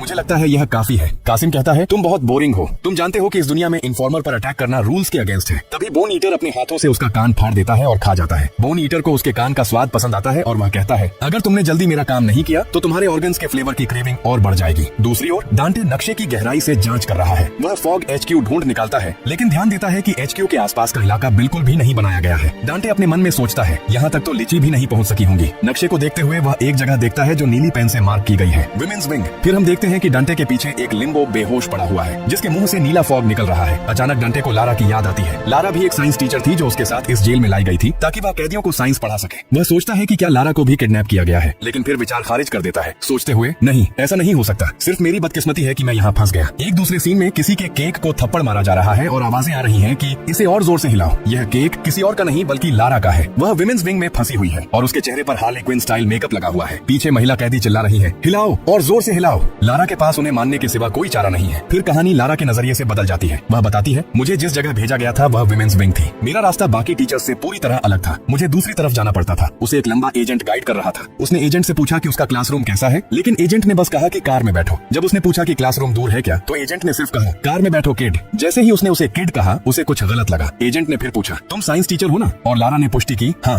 बिल्कुल। उसी पल एजेंट ने अपना मास्क उतारा जिसमें बड़े दांतों वाली चौड़ी मुस्कान दिखी। उसने अपना हेलमेट फेंक दिया। पता चला कि वह एजेंट नहीं था, वह एक आदमी था जिसके बाल सुपर सयान जैसे थे, पागलों की तरह हंसते हुए। उसने चिल्लाकर कहने लगा, हम साथ में इस दुनिया के अंत तक जा रहे हैं। उसके बाद उसे एक जगह लाया गया जिसे द क्वींस टाउन कहा जाता है। वर्तमान में वापस कैदी लारा से कहते हैं कि हिलाओ, और वह बस वहाँ बैठकर रो रही है। एक एक आंख वाली कैदी उसके पास आती है और कहती है, फिर रो रही हो। वह लारा को धक्का देती है कहते हुए, तुम मेरी बूज का स्वाद बिगाड़ रही हो। वह लारा से पूछती है कि क्या फॉग रिसर्च में कोई प्रोग्रेस हो रही है, कहते हुए, सच बता, तुम बना नहीं सकती ना, अगर एक भी रिजल्ट है तो मेरे पास लाओ। नहीं ला सकती ना। फिर कैदी लारा को पकड़ती है और चाकू से धमकाती है कहते हुए, तुम्हें कीमत चुकानी पड़ेगी, कोई उम्मीद नहीं है, बॉस को धोखा देने की कीमत। अभी मैं सिर्फ जिस चीज पर यकीन करती हूँ वह वो है। अचानक एक भारी आवाज उसे रोकने को कहती है। बाकी कैदी उसे देखकर हैरान रह जाते हैं। यह काली है, सभी उसे काली कहते हैं। वह एक आंख वाली कैदी से कहती है, ये मजाक बहुत दूर चला गया नॉक्स। हमें पता चलता है कि एक आंख वाली कैदी का नाम नॉक्स है। काली लारा के पास आती है और पूछती है, क्या हो रहा है my little baby bird. Knox बहस करती है, काली मेरी सुनो। वह पूरी तरह झूठ बोल रही है। वह कहती है कि फॉग नहीं बना सकती, लेकिन लारा चिल्लाती है, नहीं मैं बना सकती हूँ, मैं सच में बना सकती हूँ। नॉक्स दावा करती है कि यह सब बकवास है और लारा उन्हें बेवकूफ बना रही है। काली कहती है, माय बेबी बर्ड कहती है कि वह बना सकती है। गुस्से में नॉक्स चली जाती है चेतावनी देते हुए, काली तुम्हें पछताना पड़ेगा। काली लारा से पूछती है, चले माय बेबी बर्ड। अगले सीन में काली लारा को अपनी गोद में पकड़े हुए है। वह कहती है, मुझे तुम्हें हमेशा ऐसे कसकर पकड़ना चाहिए था। लारा कहती है, मैं ठीक हूँ। काली पूछती है, कुछ मदद चाहिए, बस बोलो।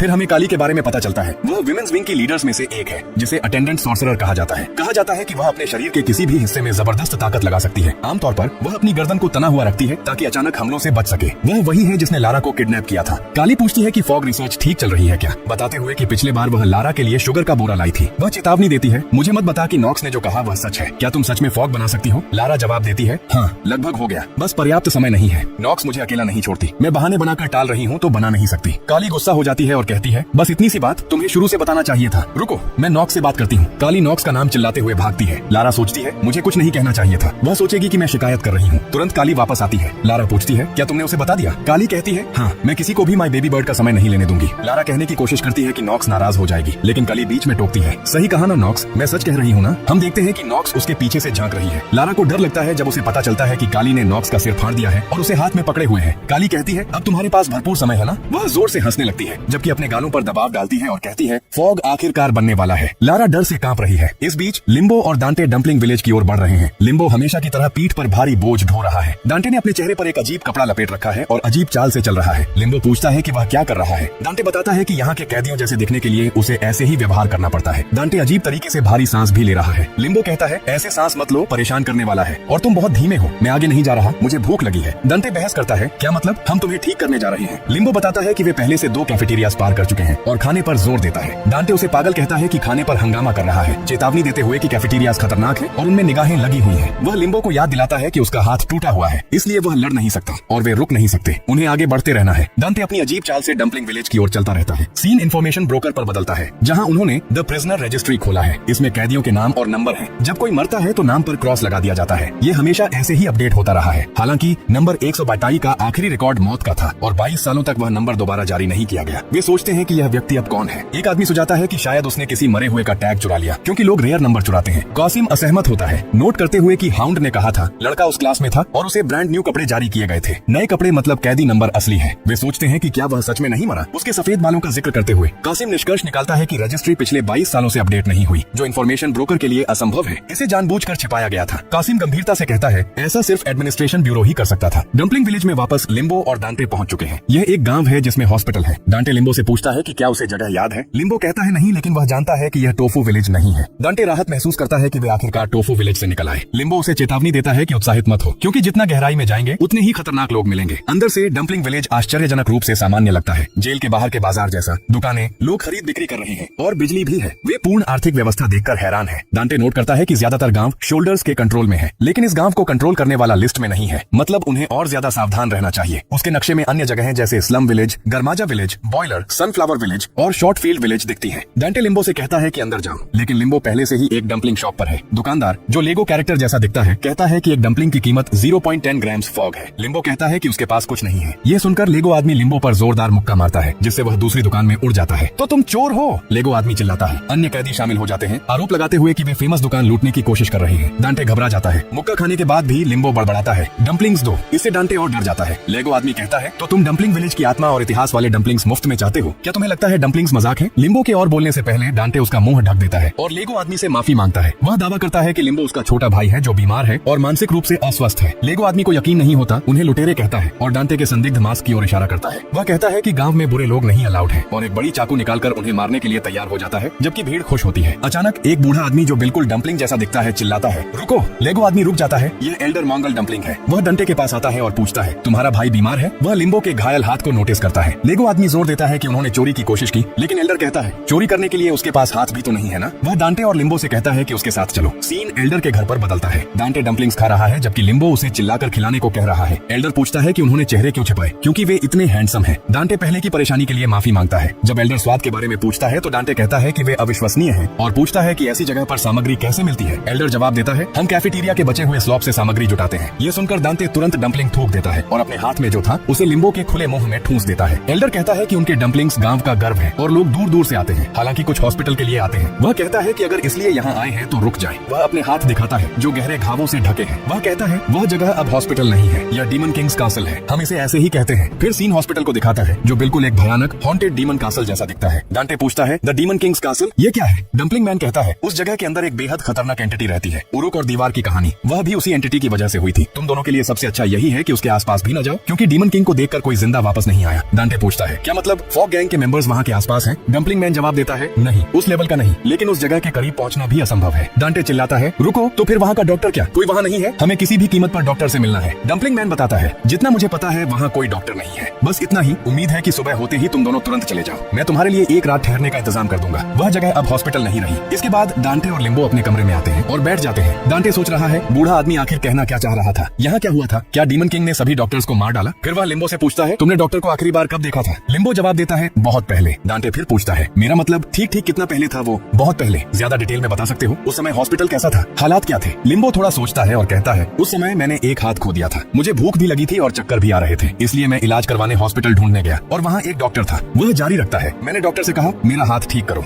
डांटे पूछता है, क्या तुमने सच में ऐसे कहा था? लिम्बो कहता है, तो डॉक्टर ने जवाब दिया, क्या इसे अभी लगा दूं, इडियट, कुछ ऐसा कहा। लिम्बो आगे कहता है, तो मैंने उसे मारा, फिर उसने मुझे मारा और मैंने उसे फिर मारा। डांटे पूछता है, तुमने डॉक्टर को मार तो नहीं डाला ना? लिम्बो जवाब देता है, मैंने नहीं मारा। डांटे कहता है, तो तुमने उसे सिर्फ मॉडरेट लेसन सिखाया था ना? वो आदमी अभी भी वहाँ है? लिम्बो जवाब देता है, उसी ने मुझे लेसन सिखाया था। हम देखते हैं कि लिम्बो बुरी तरह घायल होकर लेटा हुआ है, लगभग लाश जैसा। लिम्बो जारी रखता है, उसने मुझे एक और बार मारा और मैं वहीं गिर पड़ा, इसलिए अब मैं उसे वापस मारने जा रहा हूँ, मुझे उसे मारना है। डांटे कहता है, तुम अभी कहाँ जा रहे हो? तुम्हें पता भी है कि वो कहाँ है? हमें तो ये भी नहीं पता कि डॉक्टर जिंदा है या मर चुका। वो गांव का चीफ पहले ही कह चुका है कि हॉस्पिटल में अब डॉक्टर नहीं है। लेकिन लिम्बो कहता है, मैंने डॉक्टर की आवाज सुनी थी। फिर हमें कोई दिखाया जाता है जो सर्जिकल सीजर को उंगलियों पर घुमा रहा है, खिड़की के पास खड़ा हुआ। अगले दिन हम डांटे और लिम्बो को डीमन किंग्स कासल के पास देखते हैं, जो नोवा मेडिकल सेंटर है। वहाँ बहुत सारे कैदियों के शव पड़े हुए हैं, बहुत बुरी हालत में। कुछ शव बहुत पुराने और सड़ रहे हैं, जबकि कुछ ताजा है, शायद कुछ दिन पहले ही मारे गए। डांटे कहता है, लगता है ब्रेड सेलर्स की बातें झूठी नहीं थी, यह जगह अब हॉस्पिटल नहीं रही। डांटे लिम्बो से पूछता है, क्या तुम्हें यकीन है कि यहाँ सच में डॉक्टर है? लिम्बो जवाब देता है, मैंने बताया ना, मैंने उसकी आवाज सुनी थी। डांटे अपने मन में सोचता है, अब मुझे नंबर 182 की एक और एबिलिटी पता चल रही है। उसके कान बेहद तेज हैं, वह अविश्वसनीय स्पष्टता से सुन सकता है। डांटे पूछता है, वो क्या है? क्या वो डॉक्टर की आवाज है? लिम्बो कहता है, मुझे नहीं पता। डांटे लिम्बो से पूछता है, क्या तुम्हें कोई स्पेशल टैलेंट है, कुछ एबनॉर्मली सेंसिटिव हियरिंग जैसा? लिम्बो जवाब देता है, मुझे नहीं पता, मेरे पास ऐसा कुछ नहीं है, मेरे पास कोई वियर्ड टैलेंट नहीं है। डांटे कहता है, नहीं जरूर है, तुम मुझे झूठ तो नहीं बोल रहे ना? क्या तुम ऐसी आवाजें सुन सकते हो जो बाकी लोग नहीं सुन सकते? बता दो, अगर सच में ऐसी एबिलिटी है तो ये हमें बहुत मदद करेगी। लिम्बो जवाब देता है, मैंने बताया ना, मेरे पास कुछ नहीं है। उसकी एबिलिटी टेस्ट करने के लिए डांटे अपना मुंह बंद करता है और बहुत धीरे से कुछ बड़बड़ाता है, ऐसा कि सामान्य इंसान शायद न सुन सके। लेकिन लिम्बो डांटे की बातें सुन लेता है। लिम्बो मुड़ता है और उसे जोरदार किक मारता है, दूर फेंक देता है। डांटे कहता है, मैं तो मजाक कर रहा था। और वह अपने मन में सोचता है, मैंने तो होंठ भी मुश्किल से हिलाए, आंशिक रूप से कोई आवाज भी नहीं निकाली, फिर भी उसने सुन लिया, तो साफ है कि उसके कान सच में बहुत तेज हैं। अगर ऐसा है तो अभी यह जगह डीमन किंग्स कासल या यह हॉस्पिटल, मुझे लगता है कि अंदर जाकर खुद देखने के सिवा कोई चारा नहीं है। लिम्बो सीधे हॉस्पिटल में घुसने की कोशिश कर रहा है, लेकिन डांटे उसे छिपने को कहता है और बोलता है, वहाँ देख सकते हो, वो हॉस्पिटल का मेन एंट्रेंस जरूर है, क्या अंदर से कोई बात करने की आवाज सुन रहे हो? और जो प्लान मैंने बताया था वो याद है? लिम्बो कहता है, हाँ। डांटे कहता है, तो बता दो प्लान क्या है? लिम्बो जवाब देता है, दरवाजे पर नॉक करो और जितनी तेजी से हो सके छिप जाओ, अगर जो बाहर आए वो डॉक्टर नहीं है तो वेपन ढूंढो और भाग जाओ। डांटे कहता है, बहुत अच्छे, तो चलो, प्लान का नाम ring the bell and run. हम देखते हैं कि लिम्बो मेन गेट के सामने खड़ा है। डांटे सोच रहा है, 182 के कान बहुत तेज है, वह रामबुटान जितनी तेजी से लगभग दौड़ भी सकता है। अगर 182 ऊपर जाए तो हम सुरक्षित रूप से हॉस्पिटल के अंदर की स्थिति चेक कर सकते हैं। फिर लिम्बो अपने पैर से मेन गेट पर नॉक करता है और तुरंत दौड़कर छिप जाता है। लिम्बो और डांटे दोनों छिप कर देखते हैं कि कोई बाहर आता है या नहीं, लेकिन कोई नहीं आता, कोई आवाज भी नहीं आती। डांटे कहता है, एक बार और ट्राई करते हैं, इस बार थोड़ा जोर से नॉक करो। लिम्बो फिर वही करता है, वह प्रोसेस दोहराता है, नॉक करता है और फ्लैश स्पीड से छिप जाता है, लेकिन इस बार भी कोई आवाज नहीं, कोई बाहर नहीं आता। डांटे सोचता है कि शायद अंदर जगह खाली है। तो फिर लिम्बो ने जो आवाज का जिक्र किया था वो क्या थी? अब लिम्बो खुद ही एंट्रेंस की ओर दौड़ता है, कहते हुए कि इस बार वह ज्यादा जोर से नॉक करेगा, और जैसे ही वह मेन एंट्रेंस गेट को लात मारता है, पूरा गेट टूट जाता है और लिम्बो हॉस्पिटल के अंदर चला जाता है। डांटे चिल्लाता है, नंबर 182, मेरी सुन रहे हो? जल्दी वहाँ से बाहर निकलो।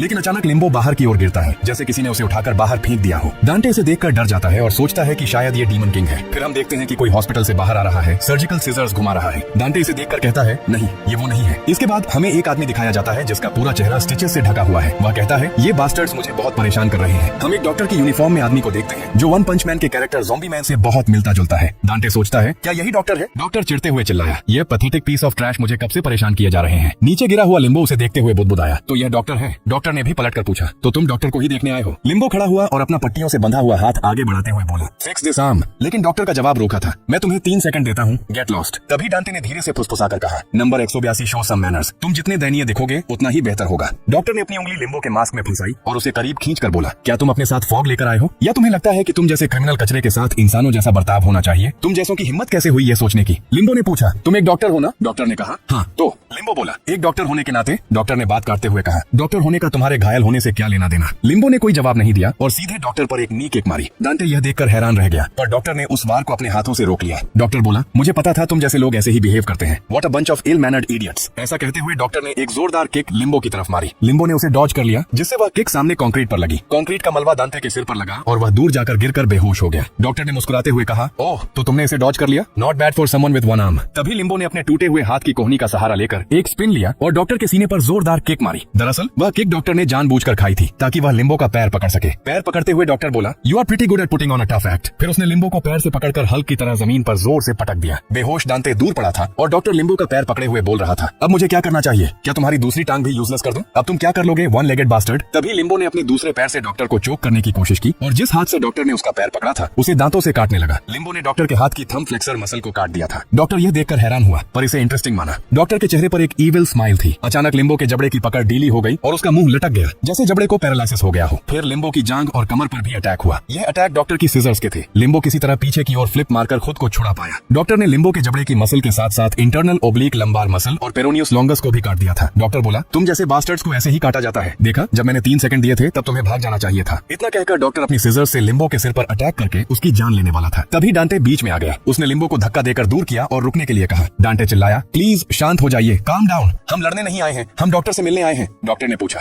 Who are you? कीड़ों की तरह यहाँ वहाँ छिपकर क्या घूम रहे हो? डांटे ने घबराते हुए जवाब दिया, मुझे यकीन नहीं था कि यह सच में हॉस्पिटल है। डॉक्टर चिढ़कर बोला, हॉस्पिटल क्यों ढूंढ रहे हो? बस मर जाओ कहीं जाकर, तुम वैसे भी मर ही जाओगे। डांटे ने मन में सोचा कि यह डॉक्टर प्रिजनर से हद से ज्यादा नफरत करता है। उसने हिम्मत जुटाकर कहा, what if I am not a prisoner? Doctor की आंखें फटी रह गईं। डांटे ने अपनी आंखों की पुतलियों को उंगलियों से खोलकर दिखाया और बोला, देखो मेरी आंखों को देखो, मैंने कभी फॉग इस्तेमाल नहीं किया, मैं 100% नॉर्मल इंसान हूँ। डांटे ने आगे बताया, यहाँ एक प्रिजनर एजुकेशन प्रोग्राम चल रहा है और मैं उसमें हिस्सा लेने वाला एक टीचर हूँ। रायट वायलेंट हो गया तो मैं यहाँ फंस गया। क्या तुम सच में डॉक्टर हो? हमें तुम्हारी मदद चाहिए। डॉक्टर ने चेहरे पर हाथ रखकर हंसते हुए कहा, a private prisoner education program? हाँ, रियली, हाउ इंटरेस्टिंग। डांटे समझ नहीं पाया कि वह ऐसा रिएक्शन क्यों दे रहा है, इसलिए उसने यकीन दिलाने के लिए अपनी टाई दिखाई। मैं सच बोल रहा हूँ, देखिए ये स्टेफानो रिची की टाई है, टॉप ब्रांड, और ये पैंट्स भी। एक प्रिजनर के पास ऐसी चीजें कहाँ से आएंगी? डॉक्टर ने पूछा। So what do you need help with? डांटे बोला, पहले तो मैनेजमेंट ऑफिस में फोन कीजिए और हो सके तो इस आदमी को ट्रीट भी कर दीजिए। लिम्बो शायद डांटे को गाली देना चाहता था पर जबड़े की मसल काम न करने के कारण वह बोल नहीं पाया। डॉक्टर ने पूछा, is this a person teacher too? Dante ने बताया कि वह एक पीई टीचर है। सीन बदलता है इन्फॉर्मेशन ब्रोकर ब्यूरो के अड्डे की तरफ। वहाँ बोन ईटर के बहुत सारे आदमी खड़े थे। अंदर कासिम के पास बोन ईटर खड़ा था। वह बोला, the day we promised has finally come. Qasim, तुम में से एक अजीब सी खुशबू आ रही है। कासिम ने पसीने पोंछते हुए कहा, मुझे नहीं लगता कि हमने कोई तारीख तय की थी। बोन ईटर ने जवाब दिया, I said when I missed the test of you, didn't I? डर के मारे कासिम ने बता दिया, टोफू विलेज, वहाँ एक विटनेस है।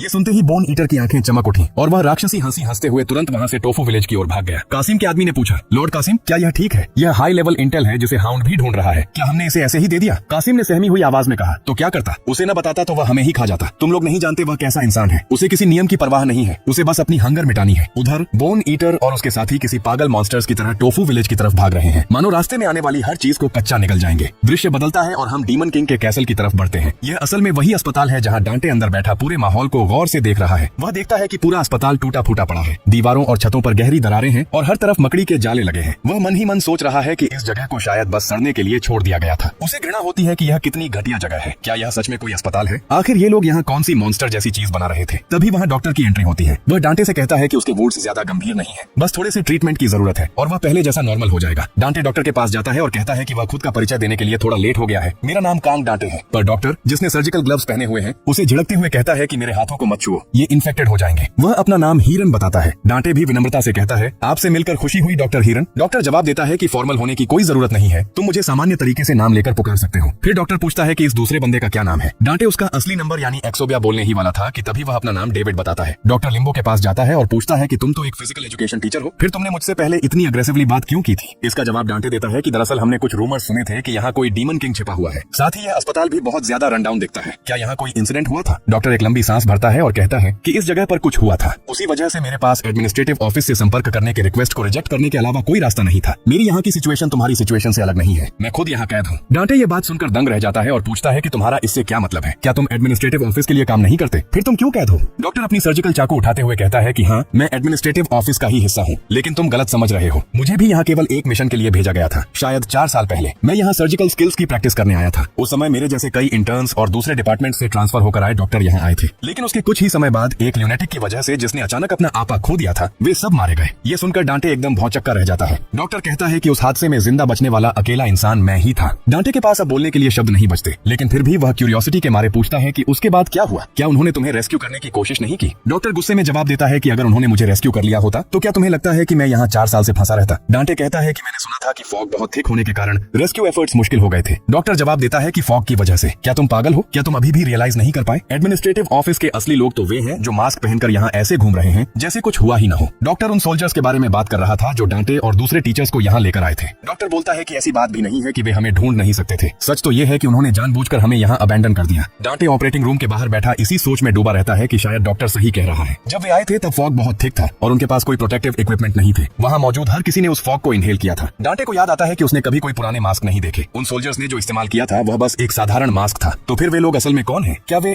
एडमिनिस्ट्रेटिव ऑफिस के लोग नहीं है। तभी डांटे के मन में एक थ्योरी चलती है। वह याद करता है कि कई सोल्जर्स को भी प्रिजनर्स के द्वारा मार दिया गया था। वह सोचता है कि क्या उन लोगों को भी डिसीव किया गया था, वे मुझे यहाँ क्यों लाए? उन्होंने कहा था कि एक टीचर मिसिंग है, लेकिन क्या उन सोल्जर्स को भी अंधेरे में रखा गया था? डांटे को अपना पास्ट याद आता है जब उसे फॉगलैंड जाने के लिए बुलाया गया था। उसे बताया गया था कि एक टीचर मिसिंग है और उन्हें किसी ऐसे कॉम्पिटेंट इंसान की जरूरत है जो किसी भी सिचुएशन में खुद को अडेप्ट कर सके। उसे विलियम कॉक्स नाम का आदमी याद आता है जो खुद को international alliance charter administrative office का बंदा बताता था। वह डांटे के घर आकर कहता है कि एक स्पेशल टीम के लीडर के तौर पर मैं आपसे मिलने आया हूँ मिस्टर कांग। वह बिना प्रायर नोटिस आने के लिए सॉरी बोलता है। डांटे पूछता है कि इंटरनेशनल अलायंस का कोई आदमी मुझसे क्यों मिलना चाहेगा? लीडर कहता है कि यह जगह मेरी इमेजिनेशन से कहीं ज्यादा सिंपल है। वह आगे कहता है कि क्या आप फेमस डॉक्टर्स कांग एडवर्ड और किंग सेलिना के बेटे नहीं हैं? आपकी फैमिली तो लंबे समय से अपनी वेल्थ के लिए जानी जाती है। डांटे जवाब देता है कि वह काफी समय से इंडिपेंडेंटली रह रहा है। तो क्या तुम मेरे पेरेंट्स से रिलेटेड किसी बात के लिए आए हो? लीडर कहता है कि बात वह नहीं है, हम जिस टारगेट के पीछे हैं वो तुम हो। कांग डांटे वही इंसान जिसने अपने पिता के रिसर्च करियर को ठुकराकर बच्चों को पढ़ाने का रास्ता चुना। डांटे कहता है कि हाँ, तुम सही कह रहे हो। लीडर इसे एक एडमिरेबल एक्ट बताता है और कहता है कि इतने एक्सेप्शनल जेनेटिक कोड और फेवरेबल कंडीशन के बावजूद तुमने अपने आइडियल्स को चुना। लीडर डांटे के सामने एक पेपर रखता है और कहता है कि तुम वही आइडियल मॉडल हो जिसकी हमें तलाश थी। क्या तुम उस जॉब में इंटरेस्टेड हो जो हम तुम्हें प्रपोज करने वाले हैं? उस पेपर पर लिखा था international law enforcement agency Carter detention office prisoners education project. Dante पूछता है कि यह क्या है? लीडर डिटेल में समझाता है कि यह पेनिटेंटियरी सिस्टम का एक इंटरनेशनल अलायंस है। हम चाहते हैं कि तुम वहाँ एक लॉन्ग टर्म एजुकेशनल प्रोजेक्ट का चार्ज संभालो। डांटे पूछता है कि जेल? लीडर कहता है कि सही समझे, क्योंकि जेल एक ऐसी जगह है जहाँ होप और ड्रीम्स बड़ी मुश्किल से सर्वाइव करते हैं, इसीलिए हमें तुम्हारे जैसे टैलेंटेड और ओपन माइंडेड इंसान की जरूरत है। डांटे बोलता है कि आखिर सब लोग मेरी इतनी तारीफ क्यों कर रहे हैं? मुझे नहीं लगता कि यह जॉब मेरे बैकग्राउंड के नीचे है। लीडर एक इविल स्माइल के साथ कहता है कि यही क्वालिटी तो सबसे वैल्यूएबल है। तुम वही एक्स्ट्रा ऑर्डिनरी पर्सन हो जो होप की चिंगारी जगा सकता है, फिर चाहे वह जगह पैराडाइज हो या धरती पर मौजूद कोई लिविंग हेल। सीन प्रेजेंट में शिफ्ट होता है जहाँ डॉक्टर लिम्बो से बोल रहा होता है कि हे डेविड, तुमने अस्पताल की करंट स्टेट देख ही ली है, यहाँ कोई एनेस्थीसिया नहीं है, क्या तुम इसे एंड्योर कर पाओगे? लिम्बो अपने टूटे हुए जबड़े से जवाब देता है कि इट्स फाइन। डॉक्टर बोलता है कि बट इन एक्सचेंज मैं तुम्हारे इंजर्ड एरियाज का ट्रीटमेंट एक ही बार में कंप्लीट कर दूंगा। हम देखते हैं कि डॉक्टर अपनी एबिलिटी यूज करता है। वह अपनी सर्जिकल नाइफ से लिम्बो के जबड़े की मसल्स पर काम शुरू करता है। वह अपनी एबिलिटीज से मसल फाइबर्स तक को इतनी प्रिसाइजली स्टिच कर रहा था जैसे कोई ऑटोमेटिक हीलिंग सिस्टम काम कर रहा हो। ये सब इतना फास्ट था जैसे कोई मच्छर तुरंत काट के भाग गया हो। देखते ही देखते डॉक्टर के जैसे कई हाथ हों और पलक झपकते ही neck muscles, abdominal muscles, thigh muscles और काफ मसल्स सब रिकनेक्ट हो गए। डॉक्टर एक हीरोइक पोज में अपनी कैंची को घुमाता है, जबकि लिम्बो नीचे पड़ा हुआ ऐसा लग रहा था जैसे उसके शरीर से जान निकल गई हो। डॉक्टर लिम्बो के चेहरे पर थपथपाता है और कहता है कि तुम अभी तक पास आउट नहीं हुए और चिल्लाए भी नहीं, इंप्रेसिव है। अब फाइनली तुम्हारे टूटे हुए हाथ की बारी है। ये काफी स्वोलन है और एक्सरे इक्विपमेंट खराब है, तो कैसा रहेगा अगर मैं इसे सीधे ओपन करके ही चेक कर लूं? वह उसे मुंह पूरा खोलने के लिए बोलता है और नाइफ से सूजे हुए हाथ को चीरने लगता है। वह बोलता है कि अपने दांत भींच लो और इसे एंड्योर करो। लिम्बो वैसा ही करता है। डॉक्टर लिम्बो के पूरे हाथ की स्किन को हड्डी तक चीर कर हटा देता है और देखता है कि हड्डी बिल्कुल शैटर्ड हो चुकी है। वह सोचता है कि आखिर इस बंदे ने ऐसा क्या किया था जिससे इसका हाथ इस हालत में आ चुका है। डॉक्टर बोलता है कि पहले मुझे सॉफ्ट टिश्यू की कंडीशन देखनी होगी और इसके बोन फ्रैगमेंट बाहर निकालने होंगे। लेकिन जब वह बोन फ्रैगमेंट निकाल रहा होता है तब देखता है कि वे फ्रैगमेंट खुद ब खुद अपनी ओरिजिनल पोजीशन में गैदर हो रहे हैं और नॉर्मल शेप में जुड़ रहे हैं। डॉक्टर यह देखकर बहुत ज्यादा हैरान और गुस्से में आ जाता है। वह तुरंत ऑपरेटिंग रूम से बाहर आता है। बाहर डांटे बैठा हुआ बोलता है कि क्या सर्जरी ऑलरेडी फिनिश्ड हो गई? हम देखते हैं कि डॉक्टर ने लिम्बो को अपने कंधे पर लिया हुआ है और चिल्लाकर कहता है कि यू बास्टर्ड, क्या तुम अपनी जिंदगी से थक गए हो? तुम्हारी हिम्मत कैसे हुई मुझे ट्रिक करने की और मुझसे उन प्रिजनर्स में से एक का इलाज करवाने की? डांटे मन में सोचता है कि आखिर उसे पता कैसे चला? क्या लिम्बो ने उसे बता दिया? डॉक्टर लिम्बो को अपने कंधे पर उठाए अस्पताल के बाहर जाने लगता है। डांटे हैरान होकर पूछता है कि डॉक्टर, यह तुम क्या कर रहे हो? डॉक्टर रूखेपन से जवाब देता है कि मैं इस चीज को बाहर फेंकने जा रहा हूँ। डांटे सोच में पड़ जाता है कि आखिर इसे सच कैसे पता चला? क्या लिम्बो ने इसे बताया होगा? फिर उसे याद आता है कि लिम्बो की तो ऐसी हालत ही नहीं थी कि वह कुछ बोल सके। उसे शक होता है कि शायद डॉक्टर को पता चल गया है कि लिम्बो पहले भी उससे मिला था। डांटे डॉक्टर को रोकने के लिए उसके पीछे भागता है और चिल्लाता है कि डॉक्टर, मेरी बात सुनो, डेविड मेरे से कई साल पहले यहाँ आया था, ये एक गलत फहमी है। डॉक्टर गुस्से में कहता है कि क्या बकवास कर रहे हो? इस पीई टीचर को यहाँ आए बस कुछ ही साल हुए हैं, मैं कैसे गलत हो सकता हूँ? इतना बड़ा ट्यूमर, समझे? ऐसा कहते ही डॉक्टर नंगे लिम्बो को अस्पताल के बाहर जोर से फेंक देता है। लिम्बो गुस्से में कहता है कि यह किस तरह का बर्ताव है? चाहे जो भी हो, एक डॉक्टर को मरीज के साथ ऐसा नहीं करना चाहिए, ये बहुत ज्यादा हो रहा है। डॉक्टर डांटे का कॉलर पकड़ता है और पूछता है कि और तुम आखिर हो कौन? तुम एक टीचर हो यहाँ, है ना? डांटे हामी भरता है। डॉक्टर तंज कसते हुए कहता है कि फिर तुम इस कैदी के साथ क्या कर रहे हो? डांटे जवाब देता है कि इसने पहले कई बार मेरी जान बचाई है, यह भरोसे के लायक है। डॉक्टर हंसते हुए कहता है कि भरोसा? क्या तुमने अभी तक अनुभव नहीं किया कि यह कितनी भयानक जगह है, या तुम्हारा दिमाग खराब हो गया है? डांटे कहता है कि मैं जानता हूँ कि यह कैसी जगह है। वह बताता है कि वह खुद भी यहाँ धोखेबाजी का अनुभव कर चुका है। यहाँ कोई भी शरीफ दिखने वाला आदमी भरोसे के लायक नहीं है, इसीलिए वह सावधानी से चुनता है कि किस पर भरोसा करना है। वह अकेला कुछ नहीं कर सकता। डांटे की बात सुनकर डॉक्टर उसका कॉलर छोड़ देता है। डांटे कहता है कि तुम्हें भी मदद की जरूरत है ना? क्या तुम यहीं अपनी पूरी जिंदगी एक कीड़े की तरह छुपकर बिताने का सोच रहे हो? डॉक्टर कहता है कि हाँ,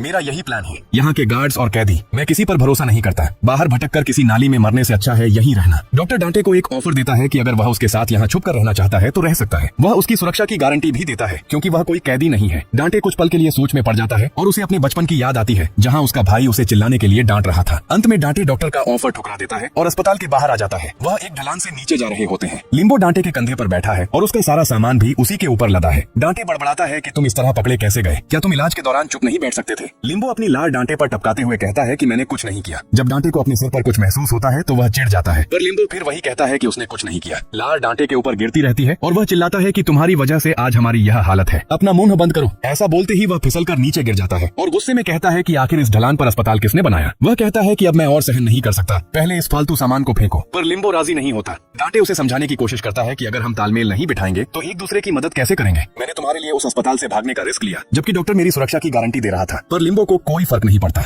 हार मानकर डांटे खुद को अपनी बेवकूफी पर थप्पड़ मारने लगता है। तभी पीछे से आवाज आती है कि बच्चों तुम यहाँ क्या कर रहे हो। ये आवाज डम्पलिंग ओल्ड मैन और लेगो मैन की थी। वे डांटे और लिम्बो को वापस डम्पलिंग गांव ले आते हैं। ओल्ड मैन डम्पलिंग कहता है कि क्या मैंने तुमसे नहीं कहा था कि यहाँ दोबारा मत आना। डांटे बताता है कि उस वक्त हालात बहुत खतरनाक थे। ओल्ड मैन डम्पलिंग लिम्बो के जख्म देखता है और हैरान रह जाता है कि वे इतनी जल्दी ठीक कैसे हो गए। उसका सूजा हुआ हाथ भी अब नॉर्मल था। डांटे बताता है कि इलाज के दौरान ही यह सब हुआ। ओल्ड मैन डम्पलिंग पूछता है कि डॉक्टर हेरन इलाज के लिए राजी कैसे हो गया। डांटे पूछता है कि क्या आप उसे जानते हैं, आपने यह क्यों छुपाया कि वहाँ एक डॉक्टर है और उसे डीमन किंग का कैसल क्यों कहा। ओल्ड मैन कहता है कि हम बस नहीं चाहते थे कि कैदी उसके पास जाकर उसे परेशान करें। वह बताता है कि 4 साल पहले यह जगह एक सामान्य अस्पताल की तरह थी। अब फॉगलैंड सिर्फ एक कचरा घर है जहाँ बेकार लोगों को फेंक दिया जाता है। यहाँ मेडिकल सेंटर होना एक लग्जरी थी। हमें 4 साल पहले का सीन दिखाया जाता है जहाँ कैदी और डॉक्टर शांति से रहते थे। कैदी डॉक्टरों का बहुत सम्मान करते थे क्योंकि उन्हें वहाँ जीवन की कीमत दिखती थी। ओल्ड मैन डम्पलिंग भी डॉक्टर हेरन के लिए गर्म डम्पलिंग्स लाया करता था। डॉक्टर हेरन उसे अपनी सेहत का ख्याल रखने के लिए डांटता था, पर अंदर से वह भी इन सब चीजों से खुश था। सभी कैदी डॉक्टरों की दयालुता के बदले कुछ न कुछ लाते थे। कुछ लोग गलती से वहाँ फॉग धुंध भी ले आए जिससे अस्पताल में फॉग जमा होने लगा। यही तबाही की शुरुआत थी। एक रात फॉग के लालच में वहाँ कत्लेआम मच गया। सुबह जब ग्रामीण अस्पताल पहुंचे तो हर तरफ डॉक्टरों की लाशें और खून बिखरा था। मरीज वाले कमरे खाली थे और सारे कैदी गायब थे। ग्रामीणों को लगा कि यह उन्हीं कैदियों का काम है जिनका इलाज वहाँ हो रहा था। तभी उन्हें एक कमरे के कोने में डॉक्टर हेरन मिला। उसका शरीर खून से लथपथ था। हाथ पैर ऐसे नोचे गए थे जैसे किसी मॉन्स्टर ने खाया हो और चेहरे की खाल तक गायब थी। वह मरणासन्न हालत में भी हाथ में चाकू पकड़े था। जब ओल्ड मैन डम्पलिंग ने उसकी मदद करनी चाहिए तो डॉक्टर हेरन ने नफरत से कहा कि यहाँ से दफा हो जाओ, तुम सब शैतान हो। डॉक्टर हेरन की आंखों में अब सिर्फ नफरत बची थी। हम उसकी कोई मदद नहीं कर पाए। डांटे पूछता है कि अगर ऐसा था तो वह बचा कैसे। ओल्ड मैन कहता है कि क्योंकि वह फॉग के संपर्क में आ गया था। उसे कौन सी भयानक शक्तियां मिली यह कोई नहीं जानता, पर वह खुद के दम पर बच गया। उसने मौत से भी बदतर दर्द सहकर खुद को जिंदा रखा। हम देखते हैं कि डॉक्टर हेरन अकेला बैठा सोच रहा है। उसके शरीर पर मौजूद अनगिनत टांके स्टिचेस इस बात का सबूत है कि उसने अपने घावों को खुद ही सिला था। इसके बाद कहानी कंटिन्यू होती है चैप्टर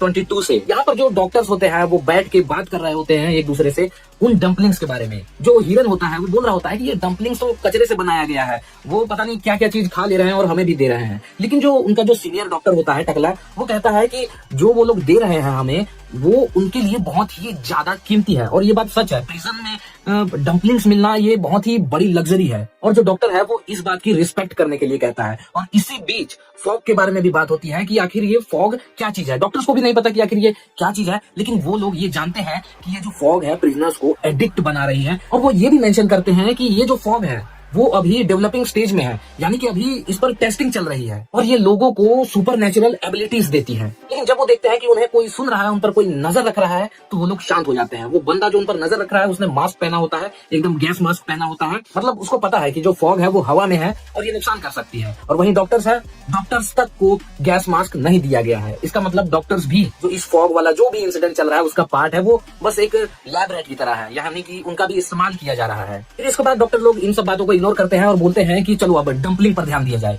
और फिर वो डंपलिंग खाने ही वाले होते हैं, तभी एक दूसरा जो डॉक्टर है वो चिल्लाते हुए आता है कि इमरजेंसी इमरजेंसी, एक पेशेंट बहुत ही क्रिटिकल कंडीशन में है। हम देखते हैं पूरे अस्पताल में भगदड़ मच जाती है। जो सभी डॉक्टर्स होते हैं उस पेशेंट को लेके जा रहे होते हैं ऑपरेशन थिएटर की तरफ। और हम देखते हैं कि जो प्रिजनर है वो बहुत ही जाइंट है, मतलब बड़ा है एकदम, उसका साइज बहुत बड़ा है। ऐसा लग रहा है कि ये पॉसिबली हो सकता है कि ये या तो हाउंड हो या फिर ये बोन ईटर भी हो सकता है, दोनों में से कोई भी हो सकता है। या फिर अगर इस कहानी में ट्विस्ट ऐड करना हो तो ये कोई दूसरा और भी कोई बंदा हो सकता है, कोई प्रिजनर हो सकता है। यार जो अपना जो हिरन होता है वो भी प्रिजनर की हालत देख के बहुत ही ज्यादा सन होता है कि भाई इसकी इतनी खतरनाक हालत कैसे हुई है। ब्लड उसके शरीर से पच पच निकल रहा होता है उस प्रिजनर के शरीर से। वो बोलता भी है कि इसे अभी बचाना अब नामुमकिन है, लेकिन जो टकला जो मेन डॉक्टर होता है वो बोलता है कि नहीं, हमें कोशिश करनी है, हमें पूरी जान लगा देनी है इस प्रिजनर को बचाने की। हमारे पास इक्विपमेंट भी उतने सारे नहीं है जो कि एक अस्पताल में होने चाहिए, लेकिन फिर भी हम अपनी पूरी कोशिश करेंगे। और वो जो टकला डॉक्टर होता है वो हिरन को अपना सर्जन असिस्टेंट बनाता है उस ऑपरेशन के लिए, और बहुत देर तक उसका ऑपरेशन चलता है उस प्रिजनर का। सभी डॉक्टर्स ने अपनी पूरी जान लगा दी है उस प्रिजनर को बचाने के लिए, और इसमें जो अपना हिरन है वो भी अपनी सारी स्किल्स यूज करता है उस प्रिजनर को बचाने के लिए। और इन दी एंड आखिर में उस प्रिजनर को बचा लिया जाता है। फिर जब ऑपरेशन खत्म होता है तो वो जो टकला डॉक्टर होता है और हिरन है वो बाहर बैठ के एकदम चैन की सांस ले रहे होते हैं। जो टकला डॉक्टर है वो हिरन को बोलता है कि तुमने बहुत अच्छा काम किया, तुम्हारी ही वजह से उस प्रिजनर की जान बची है और तुमने उसकी जो नस है जो कि मिल नहीं रही थी उसे कैसे ढूंढ लिया। हिरन बताता है कि जब उस पेशेंट को यहाँ पर लाया गया था, जब खून बहुत ज्यादा नहीं बह रहा था, तब मैंने उस नस को नोटिस कर लिया था और जिसके कारण मुझे बाद में वो नस ढूंढने में ज्यादा मुश्किल नहीं हुई। जबकि वो जो नस है वो हेड डॉक्टर जो है उनका टकला उसे भी नहीं मिली थी, लेकिन हिरन को मिल गई थी। यानी कि उसकी जो मेमोरी भी है इन सब मामलों में वो बहुत ज्यादा तेज है और दोनों बहुत ज्यादा खुश थे उस प्रिजनर को बचा के। स्पेशली वो जो टकला डॉक्टर था वो एक अलग ही तरह का सेटिस्फेक्शन फील कर रहा होता है, उसे एकदम आनंद का अनुभव हो रहा था। लेकिन फिर उसके बाद हमें सीन दिखाया जाता है कि वो जो प्रिजनर जिनका अभी अभी उन्होंने ट्रीटमेंट किया है वो अपने बेड से गायब है। और अगले सीन में हम देखते हैं वो जो प्रिजनर होता है वो वही टकला डॉक्टर जो हेड डॉक्टर होता है उसको ऐसे खोपड़ी से पकड़ के घसीटते हुए डॉक्टर हिरन के पास जा रहा होता है और डॉक्टर हिरन को पता क्या बोलता है, तुम वही थे जिसने मुझे कैद किया था। दरअसल वो इस प्रिजन के बारे में बात नहीं कर रहा है, वो प्रिजन के बारे में नहीं बोल रहा कि तुमने मुझे इस प्रिजन में कैद किया, वो बॉडी के बारे में बोल रहा होता है कि तो तुम ही वो डॉक्टर हो जिसने मुझे इस बॉडी में कैद किया है। अब मैं तुझे ऐसा महसूस करवाऊंगा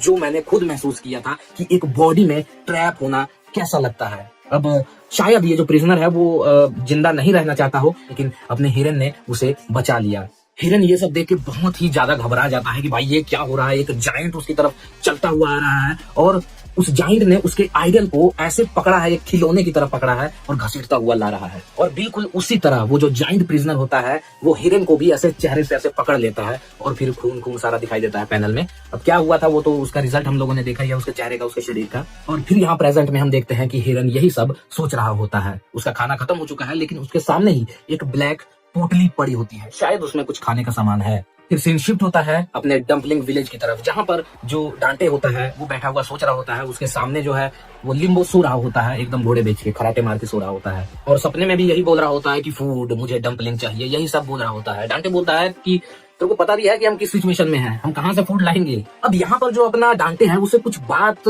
समझ में आई है। खैर वो डम्पलिंग बूढ़े से पूछता है कि ये जो हिरन है वो क्या कभी अपने अस्पताल से बाहर नहीं आया। बूढ़ा बोलता है कि हाँ वो आज तक बाहर नहीं आया कुछ करने। फिर डांटे पूछता है तो फिर वो अपना खाना वाना कहाँ से पूरा करता है। डम्पलिंग इसका जवाब देता है कि कहा जाता था कि अस्पताल के अंदर बहुत सारा टेस्टी टेस्टी खाना पड़ा है, लेकिन जो डांटे है वो बोलता है कि होता होगा वहां पर खाना, लेकिन फिर भी 2 साल एक बहुत लंबा समय है। 2 साल तक वो कहाँ से खाना, वो पैदा थोड़ी होता होगा, वो खत्म तो हो ही गया होगा। और जो डॉक्टर हिरन है उसे कहीं कुछ हो ना जाए क्योंकि वो एक बहुत ही वैल्यूएबल इंसान है इस प्रिजन में। वो पूछता है बूढ़े से कि क्या तुम लोगों ने कभी कोशिश नहीं की कि उससे बात की जाए, उससे मदद मांगी जाए या फिर उसकी ही हेल्प की जाए। तो डम्पलिंग है वो बोलता है कि देखो उसके लिए जो हम प्रिजनर हैं वो स्ट्रेंजर से ज्यादा कुछ भी नहीं है, और जो तुम बात कर रहे हो कि उसने तुम्हारी मदद की तो ऐसा इसलिए उसने किया क्योंकि तुम एक आउटसाइडर थे, इसीलिए उसने तुम्हारी मदद की, इसके अलावा कुछ भी नहीं। वो प्रिजनर से बहुत ज्यादा हिट करता है। जो लेगोमैन होता है वो बोलता है कि लेकिन ग्रैंडपा जो हिरन है वो एक आउटसाइडर की मदद कर सकता है तो हमारी क्यों नहीं मदद करेगा, वो हमसे बात तक क्यों नहीं करेगा। डम्पलिंग बोलता है देखो बेटा तुम अभी तक नहीं समझे हो, जो हिरन है वो हमें पनिशमेंट दे रहा है, इसलिए बस उसे अपने हाल पर छोड़ दो, हम इसमें कुछ भी नहीं कर सकते हैं। ऐसा बोल के लेगोमैन और डम्पलिंग बूढ़ा वहां से चले जाते हैं और रूम में अकेला बैठा, मतलब लिम्बो के साथ बैठा डांटे उस डॉक्टर के बारे में ही सोच रहा होता है। वो सोच रहा होता है कि आखिर वो डॉक्टर उस एक ही जगह में रह के कर क्या रहा है, उसका मोटिव क्या है। वो ना ही खुद के लिए कुछ कर पा रहा है, ना ही वो दूसरों के लिए कुछ कर रहा है। वो हमारी मदद कर सकता है, ये जाहिर सी बात है कि उसे हम लोगों से बहुत ज्यादा पता है। डांटे बोल रहा होता है कि अगर भाई तेरे को अपनी जान ही देनी है तो कम से कम मेरे लिए जान दे जो कि बात सही है। नीचे लेटा हुआ लिम्बो डांटे से बोलता है कि तू उस चूतिया के बारे में क्यों सोच रहा है, वो एकदम बेकार आदमी है, उसके बारे में सोच के अपना समय बर्बाद मत कर, उससे बहस करना बिल्कुल दीवार पे सर मारने के बराबर है। डांटे लिम्बो को डांटते हुए बोलता है कि अबे तू पागल है क्या, तेरे को याद नहीं उसी ने तेरी जान बचाई है, वरना तू ऐसे पड़ा रहता मोमोज की तरह नीचे। तुझे तो हिरन का धन्यवाद करना चाहिए, लेकिन तू ही वो कारण है जिसकी वजह से वो इतना ज्यादा गुस्से में है, तुम्हारी ही वजह से। तो क्या तुम मुझसे माफी मांगोगे। अब लिम्बो अपने टूटी फूटी आवाज से बोलता है, क्योंकि उसके जबड़े का ऑपरेशन हुआ है, तो वो बोलता है कि मैं क्यों माफी मांगू, तुमने देखा नहीं उसने पहले मुझे मारा था। डांटे बोलता है तू पुरानी बातें क्यों बीच में लेकर आ रहा है। लिम्बो फिर से अपनी टूटी फूटी आवाज में बोलता है कि देखो अगर वो सच में एक डॉक्टर है तो मैं भी तो एक पेशेंट था। और ये बात बोलते हुए लिम्बो का फेस बहुत ही ज्यादा सैड था, मतलब वो सच में अंदर से ज्यादा दुखी था। डांटे भी ये देख के बहुत ज्यादा हैरान हो जाता है, क्योंकि ये पहली बार था जब लिम्बो ने कोई इमोशन दिखाया था। लेकिन फिर वो सोचता है कि नहीं, उसने पहले भी कई बार इमोशन दिखाया है, लेकिन वो अपने इमोशंस को अपने गुस्से के पीछे छुपा के रखता था। शायद वो इसी सिचुएशन में ही पला बड़ा है, या फिर वो जो अपने इमोशन को है वो अपने इस जो माहौल में रह रहा है उसे बस दिखा ही नहीं सकता उस इमोशन को। और ये खाली लिम्बो की ही नहीं बात है, कई सारे लोग हैं जो कि ऐसा ही करते हैं। और जो डांटे हैं उसके हिसाब से अगर हम जो इमोशन फील करते हैं अगर हम उसे दिखा पाए तो उसके हिसाब से वो सारी दिक्कतें, वो प्रॉब्लम है, वो सॉल्व हो सकती है अगर हम उस इमोशन को जाहिर कर पाए। और फिर हमें गिलास में पड़े उस स्वीट पोटैटो को दिखाया जाता है जो कि कई दिनों से गिलास में पड़ा है, और उसमें से अब जो एक जड़ हमें दिखाई देती है उसमें, यानी कि वो जो पोटैटो है वो बड़ा हो रहा है, उसमें से जड़ निकल रही है। फिर उसके बाद दिखाया जाता है हमें डम्पलिंग विलेज का एक और सुहाना दिन। सूरज निकल चुका है, आसमान थोड़ा क्लियर दिख रहा है। कुछ गंजेड़ी आपस में बात कर रहे होते हैं कि भाई हम डम्पलिंग के साथ पिए तो कैसा रहेगा। दूसरा बोलता है कि तेरे पास कुछ है पीने के लिए, क्या फॉग है तेरे पास? वो बोलता है तो नहीं, लेकिन बोलने में क्या जाता है। लेकिन तभी पीछे से कोई उस बंदे के टकराता है और वो गुस्से में बोलता है कौन है ये बदतमीज।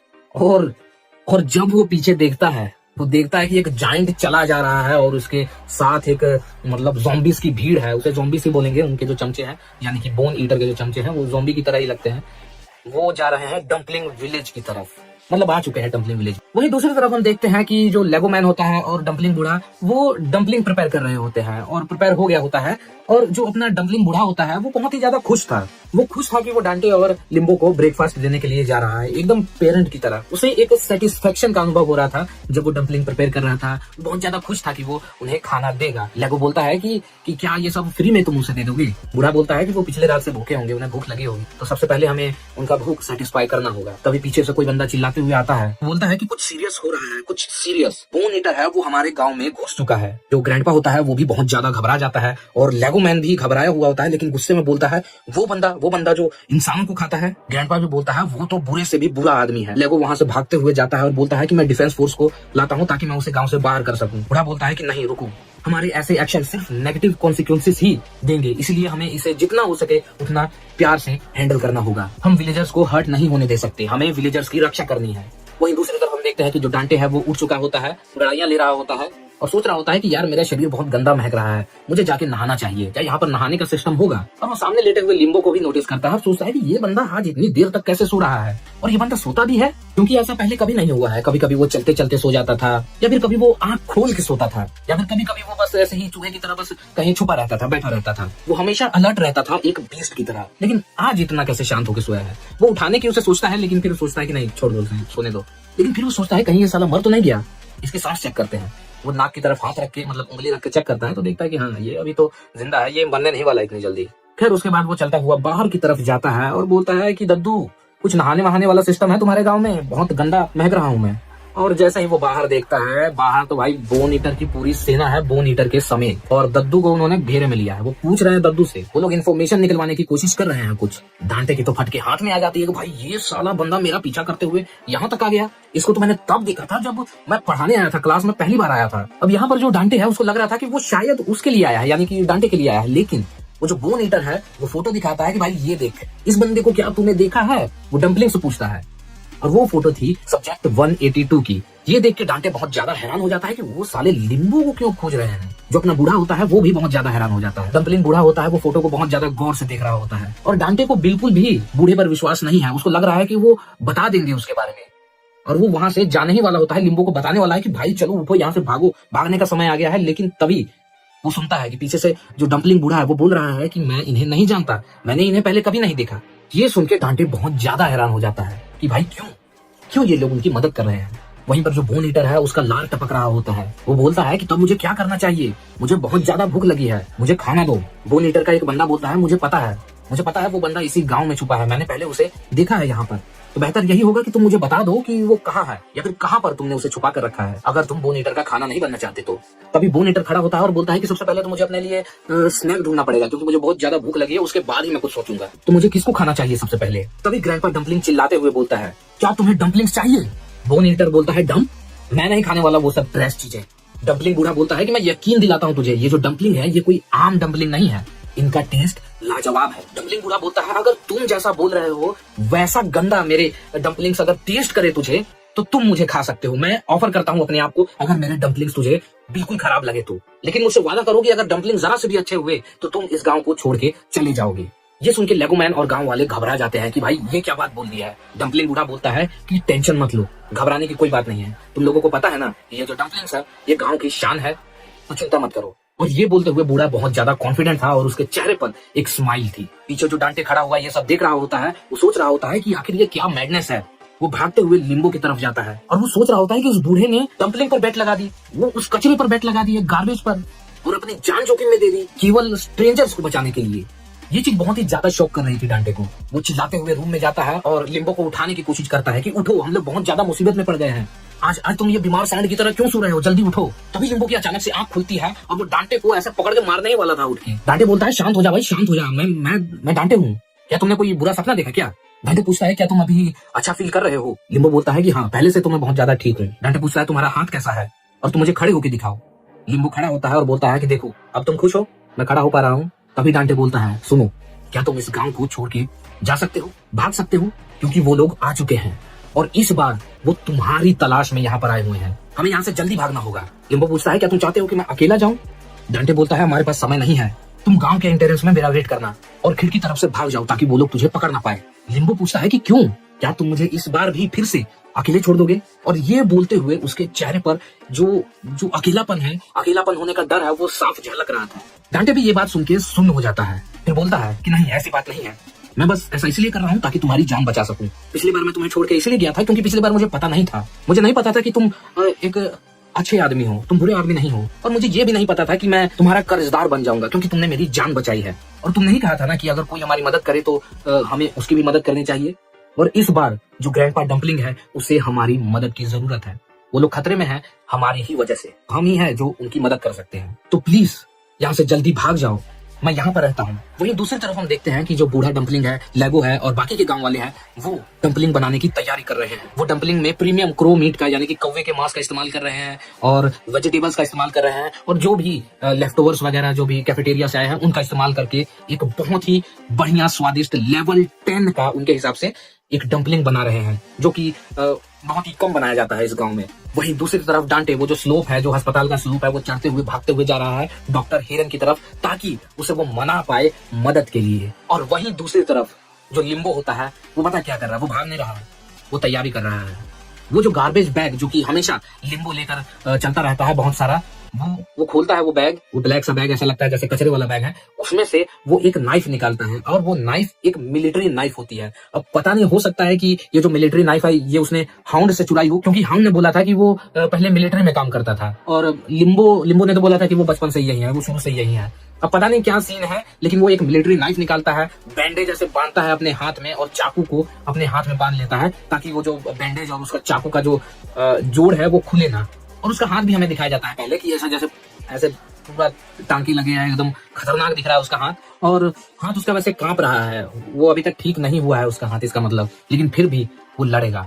उसके बाद फिर हम कासिम की तरफ का सीन देखते हैं, यानी कि जो इंफॉर्मेशन ब्रोकर ब्यूरो है वहां की तरफ का सीन दिखाया जाता है, जहां पर हाउंड आ चुका है। हाउंड वो कासिम से पूछ रहा है कि तुमने 182 के बारे में कैसे बता दिया, क्या उसने मेरे से ज्यादा तुम्हें पैसा दिया है? कासिम अपना कान दिखाता है कि भाई ये देख, उसने मेरे कान का ये हालत किया है, मैं क्या करता, मेरे पास कोई रास्ता ही नहीं था। तो हाउंड होता है वो भड़क जाता है, बोलता अगर ऐसी ही बात है तो मैं तेरा कौन सा अंग काटूं, बता। कासिम बोलता है कि ऐसा मत करो यार, अगर तुमने ऐसा किया तो मैं रो दूंगा। हाउंड भी जवाब देता है कि रो देगा तो मैं क्या करूं, मैं तेरा दोस्त थोड़ी हूं, मेरे को जो करना है मैं वो करूंगा। हाउंड कासिम को एक जोरदार थप्पड़ मारने ही वाला होता है कि जो कासिम होता है वो बोलता है रुको, तुम्हें क्या लगता है हम एक गार्बेज इन्फॉर्मेशन कलेक्टर है क्या, हमने भी तो कुछ किया ही होगा, क्या तुम जानते हो बोन ईटर के बारे में? हाउंड बोलता है कि हाँ वही ना, बड़ी जीभ वाला। कासिम बोलता है कि बस तुम्हें इतना ही पता है उसके बारे में। हाउंड बोलता है तो इससे फर्क ही क्या पड़ता है, मुझे पता हो चाहे ना पता हो। फिर पीछे से कासिम का एक बंदा बोलता है कि कहा जाता है कि जो बोन ईटर की जो जीभ है वो एक एनाकोंडा से भी बहुत ज्यादा स्ट्रॉन्ग है। और दूसरा कासिम का बंदा ये बोलता है कि और जो उसका डाइजेस्टिव फ्लूइड है, यानी कि जो पेट में जो एसिड होता है जो कि खाने को पचाता है, वो हाइड्रोक्लोरिक एसिड से भी ज्यादा स्ट्रॉन्ग है। और ये बात तो किसी को भी नहीं पता होगी, केवल हमें पता है। फिर उसके बाद कासिम बोलता है कि जब बोन ईटर ने मुझे टेस्ट किया था, मेरे कान को टेस्ट किया था, तब उसने कहा था कि जो तुम्हारा टेस्ट है वो बिल्कुल वार्म बीच की तरह है।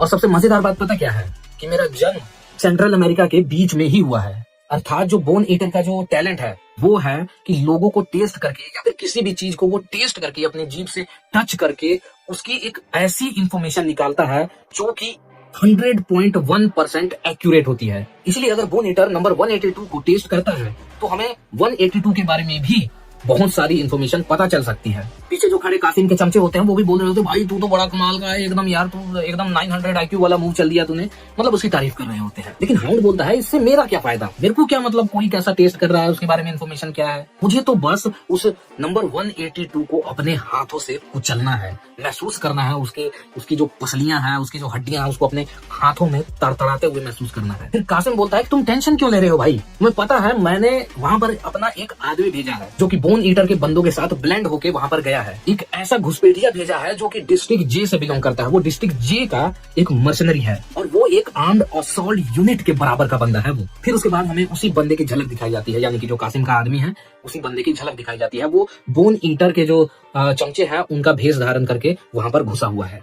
खैर यहाँ पर जो डम्पलिंग्स है वो प्रिपेयर हो चुकी है, डम्पलिंग्स बोन ईटर के सामने रख दी गई है। डम्पलिंग बूढ़ा बोल रहा होता है कि मैंने इसमें बहुत सारे वैल्यूबल इंग्रेडिएंट्स डाले हैं, तो प्लीज इसको टेस्ट करके देखो और बताओ मुझे कि ये कैसा लग रहा है। और तभी हम देखते हैं बोन ईटर का असली चेहरा, वो अपना जो सर में लगा हुआ शिकंजा होता है वो निकालता है, उसका मुंह बड़ा सा ऐसे मतलब एक राक्षस की तरह बड़ा सा और जीभ बाहर निकली हुई, वो डम्पलिंग्स में अपनी जीभ घुसा देता है। डम्पलिंग्स में जीभ घुसाते ही उसकी आंखें ऐसे गोल गोल घूमने लग जाती है, मतलब एक अजीब सा ही बिहेव करने लग जाता है और वो डम्पलिंग्स को खाता भी नहीं है और बोलता है कि एब्सोल्यूट ट्रैश। बूढ़ा बोलता है कि अपने अपने जीभ से चाट के तो कैसे बोल दिया कि ये ट्रैश है, कम से कम खा के तो देख इसको। लेकिन हाउंड पता क्या बोलता है, वो बोलता है कि क्रो मीट जो कि कल पकड़ा गया था, कैरेट, अनियन जो कि सप्लाई बॉक्स में से निकाला गया था और बाकी सब जो भी डम्पलिंग में डाला गया है वो कैफेटेरिया के लेफ्ट ओवर्स हैं और इस ट्रैश को मैं टेस्ट करके क्या करूं, मुझे तो इसको खाने की जरूरत भी नहीं है, ऐसा ही बता दूं मैं। और वो डम्पलिंग्स उठा के बूढ़े डम्पलिंग के मुंह में मारता है। तभी जो बूढ़ा डम्पलिंग होता है वो नीचे पड़े डम्पलिंग को उठाते हुए बोलता है कि तुम नहीं समझोगे कि मेरी जिंदगी इंटलेस टाइम भूखे बीती है। 10 साल पहले जब मैं होमलेस था मुझे अपना पेट भरने के लिए चोरी करनी पड़ती थी और वो भी कड़ाके की ठंड में।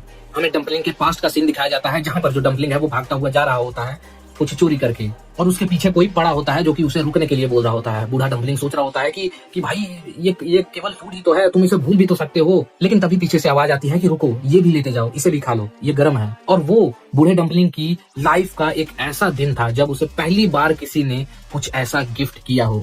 उस गिफ्ट की कीमत बूढ़े डम्पलिंग के लिए अनमोल थी। और यहाँ पर प्रेजेंट में बूढ़ा डम्पलिंग बोल रहा होता है कि अगर तुम गरम गरम डम्पलिंग खाओगे तो तुम्हारा बॉडी और मन सब कुछ शांत हो जाएगा, एकदम फ्रेश हो जाएगा, प्लीज एक बार खा के तो देखो। और ऐसा बोलते हुए जो डम्पलिंग था वो बहुत ही ज्यादा सैड था, उसकी आंखों से आंसू बह रहे थे। लेकिन जो बोन ईटर है वो तो बोलता है कि मैं तो सोच रहा हूँ कि भाई जो तेरा सर जो कि ऐसे डम्पलिंग वाला डम्पलिंग के शेप का बना है उसका टेस्ट कैसा होगा। और वो डम्पलिंग को अपने जीभ से उठा लेता है और अपने मुंह में डालने वाला होता है। डम्पलिंग मैन भी अपना फेथ एक्सेप्ट कर चुका था। वहीं दूसरी तरफ हम देखते हैं कि जो डांटे है वो अस्पताल में पहुंच चुका होता है। वो चिल्ला रहा होता है, हिरन हिरन तुम कहाँ हो, बहुत ही मुसीबत आ गई है, डम्पलिंग गांव खतरे में है, स्पेशली बूढ़ा डम्पलिंग खतरे में है, उसकी जान को खतरा है। जो बड़े लोग हैं वो गांव में आ चुके हैं, वो साइकोपैथ वो लोगों को पकड़ने की कोशिश कर रहा है और उनको खाने की कोशिश कर रहा है। लेकिन अस्पताल में कोई भी नहीं था। वो बोल रहा होता है लेकिन अस्पताल से कोई भी जवाब नहीं आ रहा होता है। डांटे बोलता है कि तुम क्यों छुपे हो, प्लीज बाहर आओ, ग्रैंडपा डम्पलिंग के साथ तुम ऐसा नहीं कर सकते। और मैं हमेशा ही सोचता था कि आखिर तुम इन 2 सालों से जिंदा कैसे रहे। फिर अब मैं समझा हूँ कि ये सब ग्रैंडपा डम्पलिंग की कृपा है ना। जिस दिन तुमने मुझे और 182 को लात मार के बाहर निकाला था अस्पताल से, तब हम ग्रैंडपा डम्पलिंग से मिले थे और उनके हाथ में कुछ ऐसा थैला था जिसमें से डम्पलिंग की स्मेल आ रही थी। और वो जो डम्पलिंग है वो तुम्हारे लिए ही थी। इतने सालों से ग्रैंडपा डम्पलिंग वो तुम्हारे लिए खाना ला रहे थे, है ना। तो तुम ऐसा क्यों कर रहे हो, तुम अभी तक जिंदा हो क्योंकि ये सब ग्रैंडपा डम्पलिंग की कृपा है। अगर ग्रैंडपा डम्पलिंग नहीं होते तो तुम आज तक मर चुके होते। क्या तुम ऐसे ही धन्यवाद करोगे किसी का जिसने तुम्हारी मदद की हो, उसे अबेंडन करके। और मेरी नजरों में जो ट्रेटर है वो गांव वाले नहीं बल्कि तुम हो। और ऐसा बोलते हुए जो डांटे है वो पीठ दिखा के अस्पताल से बाहर निकल रहा होता है। तभी पीछे से आवाज आती है कि आखिर तुम कहना क्या चाहते हो, ये क्या बकवास कर रहे हो तुम। वहीं दूसरी तरफ गांव की तरफ हम देखते हैं कि जो डम्पलिंग विलेज के लोग हैं वो अटैक कर देते हैं बोन ईटर पर। और बोन ईटर ने डम्पलिंग को अपने मुंह में डाल लिया होता है। लेकिन अटैक से बचने के लिए बोन ईटर ग्रैंडपा डम्पलिंग को भी बाहर फेंक देता है और अपनी जीभ के अटैक से जो बाकी के लोग होते हैं उनको भी दूर फेंक देता है। बोन ईटर के जो चमचे होते हैं वो सब गांव वालों को पीट रहे होते हैं और बोल रहे होते हैं कि सालों तुम्हारी हिम्मत कैसे हुई हमारे बॉस के मील टाइम में इंटरप्ट करने के लिए। बूढ़ा डम्पलिंग रोते हुए चिल्लाते हुए बोल रहा होता है कि प्लीज रुक जाओ, मैंने कहा था ना कि मैं अपने आप को दांव पर लगा रहा हूँ, तो क्या मेरी लाइफ काफी नहीं है, प्लीज मुझे खा जाओ, गांव वालों को कुछ मत करो। लेकिन डम्पलिंग के सामने बोन ईटर आता है और लिम्बो की फोटो दिखाते हुए बोलता है कि अगर तुम सच में मुझे सेटिस्फाई करना चाहते हो तो मुझे इस बंदे के बारे में बताओ। मैं आखिरी बार तुमसे पूछ रहा हूँ कि आखिर ये बंदा कहाँ है। लेकिन डम्पलिंग बूढ़ा डम्पलिंग बताने के लिए राजी नहीं होता, वो बस रो रहा होता है। तभी पीछे से आवाज आती है, यहाँ पर हूं मैं। और हम देखते हैं कि ये आवाज होती है लिम्बो की। वो अब फील्ड में उतर चुका है। यहाँ पर दूसरी तरफ अस्पताल में हिरन बोल रहा होता है कि आखिर तुम क्या बकवास कर रहे हो। डांटे मन में ही सोच रहा होता है कि मुझे पता था अगर इसको बाहर लाना है तो इसकी दुखती रग पर हाथ डालना होगा। और हिरन से बोलता है, तो तुम यहाँ छुपे थे, तो क्या तुम अब हमारी मदद करने के लिए रेडी हो? तुम्हें पता है ना, ओल्ड मैन ने ही अपनी ट्रैश डंपलिंग से तुम्हें जिंदा रखा है। लेकिन हिरन जवाब देता है कि ये सब बकचोदी करना बंद करो। अगर मेरे पास वो शिटी डंपलिंग्स ना भी होते तो मेरे पास अस्पताल में इतना खाना था कि मैं जिंदा रह सकता था। डांटे बोलता है, लेकिन फिर भी तुम ओल्ड मैन की इंटेंशंस तो समझ सकते ही हो कि वो आखिर करना क्या चाहता है। प्लीज हमारी मदद करो। ओल्ड मैन को तुम्हारी मदद की जरूरत है, गांव को तुम्हारी मदद की जरूरत है। अगर ओल्ड मैन मर जाएगा तो क्या सच में तुम्हें कुछ रिग्रेट नहीं होगा? तुम्हें कोई फर्क नहीं पड़ेगा? हिरन जवाब देता है कि तुम्हें पता भी है क्या कि रिग्रेट क्या होता है? तुमने कभी फील किया है कि अगर जिसकी तुमने जान बचाई हो अपने इन्हीं हाथों से और उन्हीं ने तुम्हारी जान लेने की कोशिश की हो और जान ले भी ली हो, उन कमीने प्रिजनर्स के कारण मैंने अपने दर्जनों साथियों को खो दिया है। अब वो प्रिजनर्स मरे या जो कुछ भी करें, मुझे इससे कोई भी फर्क नहीं पड़ता। वहां पर दूसरी तरफ लिम्बो को हम देखते हैं जो कि बैटलफील्ड में उतर चुका है और जो कासिम का जो भेजा हुआ जो टट्टू होता है वो भी देख के बोल रहा होता है, तो ये है नंबर 182। नंबर नहीं बोलता, वो बोलता है ये है सब्जेक्ट 182। वो लिम्बो को दी हंच डीमन किड बोलता है, यानी कि कुबड़ा डीमन का बच्चा। और ये वही बंदा है जिसने हाउंड के पूरी गैंग को खत्म कर दिया था। लिम्बो बोलता है कि अगर तुमने ओल्ड मैन डम्पलिंग को हाथ भी लगाया तो भाई तुम लोगों की गुद्दी गर्म होने वाली है, मैं तुम्हें जिंदा नहीं छोड़ूंगा। फिर डम्पलिंग बूढ़ा चिल्लाते हुए बोलता है कि ये तुम क्या बकवास कर रहे हो, भागो यहाँ से, ये बंदा कोई आम बंदा नहीं है, बहुत ही ज्यादा खतरनाक है, तुम इससे नहीं लड़ सकते। तभी हाउंड ओल्ड मैन डम्पलिंग का सर पकड़ता है और उसे पीछे फेंक देता है और बोलता है, फूड फूड मेरा खाना आ गया। और वो एक राक्षस की तरह लिम्बो पर झपटता है और अपने जीभ से लिम्बो को चाट लेता है। खैर जब वो चाटता है तो वो फिर से अजीब सा एक्ट करता है, उसकी आंखें ऐसे गोल गोल घूमती हैं। और जो कासिम का भेजा हुआ चमचा होता है वो एकदम पेन पेपर लेके आ गया है कि भाई बताओ उसका टेस्ट कैसा है, उसके अंदर की इन्फॉर्मेशन बताओ, क्या तुमने फील किया है। इसके बाद जो बोन ईटर होता है उसकी आंखें ग्लो करने लग जाती है एकदम ब्लू लाइट में और उसके मुंह से फॉग निकलती है और वो नीचे धड़ाम से गिर जाता है, वो बेहोश हो जाता है। अब पता नहीं उसने ऐसा क्या देख लिया, लिम्बो में ऐसा क्या था कि वो बेहोश हो जाता है। बोन ईटर के जो बंदे हैं वो भी बहुत ज्यादा हैरान हो जाते हैं कि आखिर ये बंदा गिर कैसे गया, आखिर इसने ऐसा क्या देख लिया। और बोन ईटर का एक बंदा पता क्या बोलता है, बॉस अगर तुम मर रहे हो तो जो भी तुमने फॉग खाया उसको निकाल दो अपने मुंह से मरने से पहले निकाल दो। मतलब इनको खाली फॉग से मतलब है, वैसे और क्या से मतलब होगा यार, फॉग के लिए ही तो ये लोग काम कर रहे हैं। खैर जो कासिम का चमचा होता है वो चेक करता है उसकी नसें, तो वो जिंदा होता है, केवल वो बेहोश था बस। और सोच रहा होता है कि ये बंदा साला किसी काम का नहीं, खाली साइज में बड़ा है, अब मुझे ही कुछ करना होगा। लेकिन फिर भी अपने दम पर कुछ करना उसका तो मजा ही कुछ अलग है, अब मुझे ही कुछ करना होगा। तभी जो बोन ईटर के बंदे होते हैं वो लिम्बो पर झपट पड़ते हैं, लेकिन जो लिम्बो होता है वो अपने नाइफ से, अपने चाकू से सबको एक एक करके काटने लग जाता है और वो भी बहुत ही बुरी तरह से। उसकी नाइफ स्किल देख के ऐसा लग रहा था कि उसने कोई ट्रेनिंग की हो, मतलब पूरा एरिया लहू लुहान कर देता है। एक बंदा तो उस पे कुर्सी से अटैक करता है, लेकिन वो कुर्सी के अटैक को भी वो अपने नी से रोक लेता है, मतलब अपना पैर ऊपर करके उसे ब्लॉक कर लेता है। और किसी की आंख फोड़ दे रहा है, किसी का गला काट दे रहा है, किसी का जबड़ा काट दे रहा है, किसी की खोपड़ी में छुरी घुसा के फाड़ दे रहा है। मतलब बहुत ब्रूटल तरीके की फाइट इसमें हमें देखने को मिलती है लिम्बो की। ग्रैंडपा डम्पलिंग है वो भी देख के हैरान हो जाता है कि आखिर ये बंदा है क्या, आखिर ये इतना स्किल्ड कैसे है। तभी पीछे से एक बोन ईटर का बंदा स्नीक अटैक करने की कोशिश करता है, लेकिन अपना लिम्बो भी तेज होता है, वो तुरंत अपने चाकू को स्टैब कर देता है उसके हाथ में, उसी हाथ में जिसने चाकू पकड़ा था। लेकिन जो बोन ईटर का बंदा होता है वो बोलता है कि भाई ये तो मेरा प्लान था, क्योंकि तुम्हारी जो कमजोरी है वो है तुम्हारा राइट साइड, क्योंकि तुम्हारे राइट साइड में हाथ नहीं है तो उस साइड से तुम अटैक नहीं कर सकते। तो वो जो बंदा है वो अपने दूसरे हाथ से ऐसे चाकू छोड़ देता है नीचे की तरफ, ताकि वो अपने इस दूसरे हाथ से उस चाकू को पकड़ के लिम्बो के ऐसे रिब में मार सके, दूसरे उसके जो राइट साइड वाले। लेकिन लिम्बो पता क्या करता है, जब वो चाकू ऐसे इस तरह से ऐसे नीचे गिर रहा होता है, जब उसने छोड़ा होता है तो लिम्बो उस चाकू को इधर से किक मार के वो बोन ईटर के बंदे में स्टैब कर देता है अपने किक से ही। मतलब एकदम स्किल्ड लग रहा था, ऐसे जैसे एकदम मास्टर हो वो नाइफ का। उसने ऐसे नाइफ कई बार चलाई हो, हजारों बार चलाई हो और हजारों कत्ल किए उसने, ऐसा लग रहा था। और सभी बोन ईटर के बंदों की लाशों के बीच वो ऐसे खड़ा था एकदम सुपर हीरो पोज में कि भाई अब और कोई है तो आ जाओ, चेहरा दिखाओ। लेकिन अभी एक बंदा बचा था, वो था कासिम का जो बंदा भेजा गया था, और उसने ग्रैंडपा डम्पलिंग को होस्टेज बना रखा होता है। उसने उसके ऐसे गले में चाकू रखा है, चाकू नहीं कहेंगे वो खुखरी है। अब हो सकता है ये बंदा नेपाल से आया हो। वो शाबजी वो उसकी तारीफ करता है, वो लिम्बो की तारीफ करता है कि तेरी नाइफ स्किल तो बहुत ही ज्यादा कमाल की है। वो कुछ बोल ही रहा होता है कि जो लिम्बो होता है वो झपट पड़ता है उसे मारने के लिए, अब बचने के लिए उसे पीछे हटना ही पड़ता है। वो बोलता है कि भाई तू बातों को कंप्लीट क्यों नहीं होने देता, बीच में कैसे आ गया तू। फिर जो कासिम का बंदा होता है वो बोलता है कि देखो मैं तुम्हें यहाँ से ले जाने आया हूँ। लिम्बो बोलता है ले जाने, मुझे क्यों ले जाएगा तू कहीं, क्या तुझे आरआर ने भेजा है? अब ये आरआर कौन है मुझे भी नहीं पता। और यही जवाब वो भी देता है, यानी कासिम का बंदा वो बोलता है कि आरआर मैंने ये नाम तो पहले कभी नहीं सुना है और मैं ये नहीं बता सकता कि मुझे किसने हायर किया है, लेकिन अच्छा यही होगा कि तुम मुझे फॉलो करो।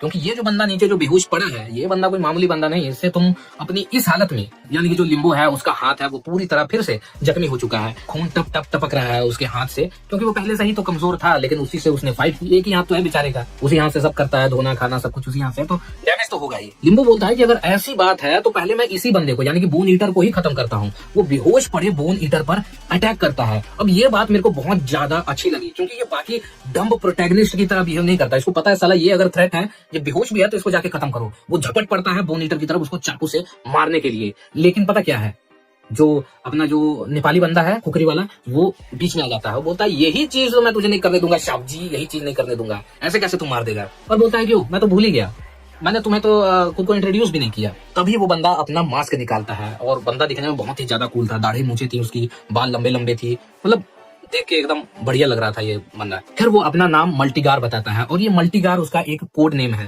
क्योंकि ये डिस्ट्रिक्ट जे के आर्म्ड असॉल्ट यूनिट में से एक बंदा है।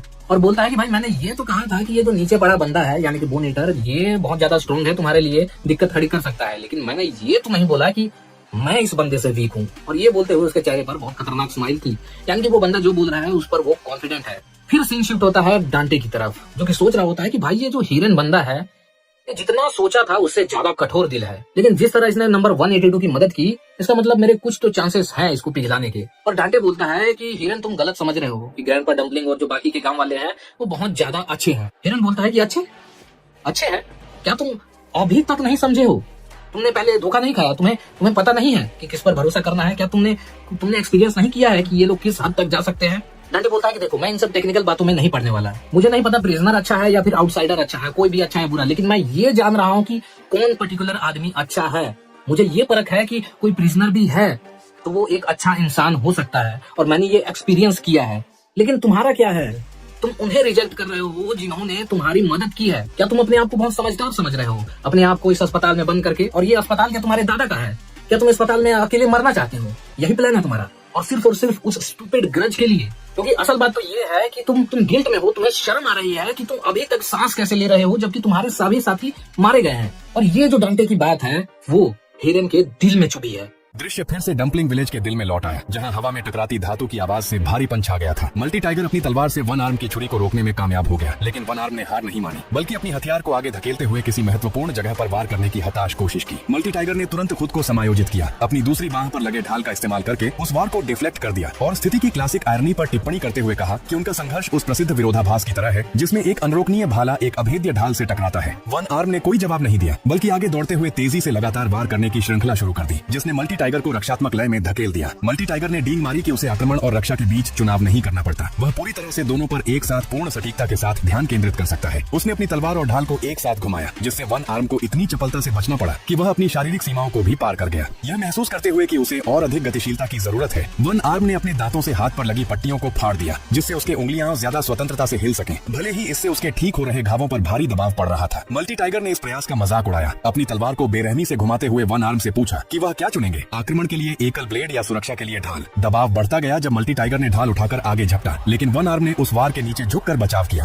निराश होकर मल्टी टाइगर चिल्लाया कि वन आर्म सब कुछ एक साथ ले ले, और उसने मुक्का और लात का संयुक्त हमला किया, जो वन आर्म के पेट पर सीधा लग गया। उस बल से वन आर्म क्लियरिंग के पार उड़ गया और दीवार से जोरदार टकराया, जिससे इकट्ठे हुए गांव वासियों के मुंह से सामूहिक रूप से सिहरन भरी सांस निकल गई। मल्टी टाइगर उसके ऊपर खड़ा हो गया, घमंड के साथ अपनी बहुमुखी प्रतिभा पर टिप्पणी करते हुए, लेकिन उसका चेहरा बदल गया जब उसने अपनी टांग पर ताजा घाव देखा। उसे एहसास हुआ कि वन आर्म ने लात खाते हुए भी छुरी से उसे टैग कर लिया था, जिससे उसने स्वीकार किया कि लड़के में कुछ स्किल है। मल्टी टाइगर ने अपने प्रतिद्वंद्वी के साथ खेलना शुरू किया, पकड़ी गई छुरी को वन आर्म की तरफ वापस फेंक दिया। हालांकि वन आर्म ने उड़ती छुरी से बचाव कर लिया, लेकिन मल्टी टाइगर पहले ही हिल चुका था और पीछे से क्रूर घुटने का वार किया, जिससे वन आर्म के पुराने स्टिचेस फट गए। फिर भी वन आर्म रोल करते हुए बच गया और दोबारा खड़ा हो गया। मल्टी टाइगर ने लातों और हाथ के वारों का अथक हमला जारी रखा, वन आर्म को हारने वाला कहते हुए जो सिर्फ भागना जानता है। अचानक वन आर्म ने पीछे हटना बंद कर दिया और सीधे मल्टी टाइगर की तरफ चार्ज कर दिया, जो मर्सनरी के लिए पूरी तरह से सरप्राइजिंग था। वन आर्म को चेतावनी देते हुए कि प्लान के बिना चार्ज करना उसकी मौत का कारण बनेगा। मल्टी टाइगर ने भारी वार नीचे किया, जो वन आर्म के कंधे में गहरा घाव कर गया। हालांकि मर्सनरी को तुरंत ही उस वार की ताकत पर अफसोस हुआ, उसे डर था कि वह गलती से अपने टारगेट को मार ही डाला हो। उसकी चिंता शौक में बदल गई जब उसे एहसास हुआ कि वन आर्म ने कंधे के घाव को पूरी तरह नजरअंदाज करते हुए अपनी उंगलियां मल्टी टाइगर के कान की तरफ बढ़ा दी थी। मल्टी टाइगर मुश्किल से ढाल से ब्लॉक कर पाया और पीछे हट गया, देखते हुए कि वन आर्म ढीला होकर जमीन पर गिर पड़ा। मल्टी टाइगर ने अपने खून बहते हाथ को घूरा, यह जानकर अशांत हो गया कि वन आर्म ने पूरी तरह रक्षा त्याग कर एक महत्वपूर्ण जगह पर काउंटर अटैक किया था। डम्पलिंग मास्टर लड़के के लिए चीखा और उसकी तरफ दौड़ा, जबकि लेगोस ने हिम्मत दिखाते हुए लेकिन व्यर्थ ही बोन ईटर की तरफ चार्ज किया। मल्टी टाइगर ने दोनों को एक तरफ धकेल दिया और कहा कि नीचे रहो और बहादुरी दिखाना बंद करो। वह वन आर्म के शरीर के पास पहुंचा। नाराज की चोटें उसकी मंशा से कहीं ज्यादा गहरी थी। तब उसे एहसास हुआ कि वन आर्म लड़ाई शुरू होने से पहले ही गंभीर रूप से घायल था, जिससे उसका प्रदर्शन और भी अविश्वसनीय हो गया। मल्टी टाइगर ने बेहोश शरीर को अपने कंधे पर उठा लिया, फैसला करते हुए कि वह टारगेट को सुरक्षित कर चुका है और उम्मीद करते हुए कि लड़का मरने से पहले पैसे वसूल होने तक जिंदा रहे। इस जीत को एक कम गड़गड़ाती आवाज ने रोक दिया। बोन ईटर जमीन से उठा, उसके मुंह से लार टपक रही थी और वह किसी परिचित स्वाद के बारे में बड़बड़ा रहा था। वन आर्म के खून का स्वाद उसकी जीभ पर पड़ते ही जेल के समय की एक निष्क्रिय याद जागृत हो गई। जब वह छोटा और कमजोर था, उसने याद किया कि एक गार्ड उसे स्वादिष्ट दिखने वाले भोजन से तड़पा रहा था और कह रहा था कि खाना खाना हो तो कैफेटेरिया तक रेंग कर जाना पड़ेगा। बाकी कैदियों ने उसका मजाक उड़ाया था, उसे पैथेटिक पप कहते हुए और यह कहते हुए कि गार्डों ने उसे लापरवाही से पूरे 1 महीने के लिए सेल में बंद करके छोड़ दिया था। याद और गहरी होती गई जब बोन ईटर ने उस आदमी को याद किया जिसने उसे फोक बॉल से ललचाया था और उसे कच्चे चावल कहकर मजाक उड़ाया था। 1 महीने की भूख के कारण बोन ईटर ने सेल की धातु की सलाखों को चाटा था जब तक उसकी जीभ से खून नहीं निकलने लगा, चिल्लाते हुए कि वह मर जाएगा। जब वह आदमी खेलने के लिए अपना हाथ सेल में डाला तो बोन ईटर ने उसके हाथ को काट लिया। वह पहली बार था जब उसने फोक का स्वाद चखा था और उसकी प्रतिक्रिया ने उसे उस विकृत शक्तिशाली रूप में बदलने का उत्प्रेरक बना दिया जिस रूप में वह अब था।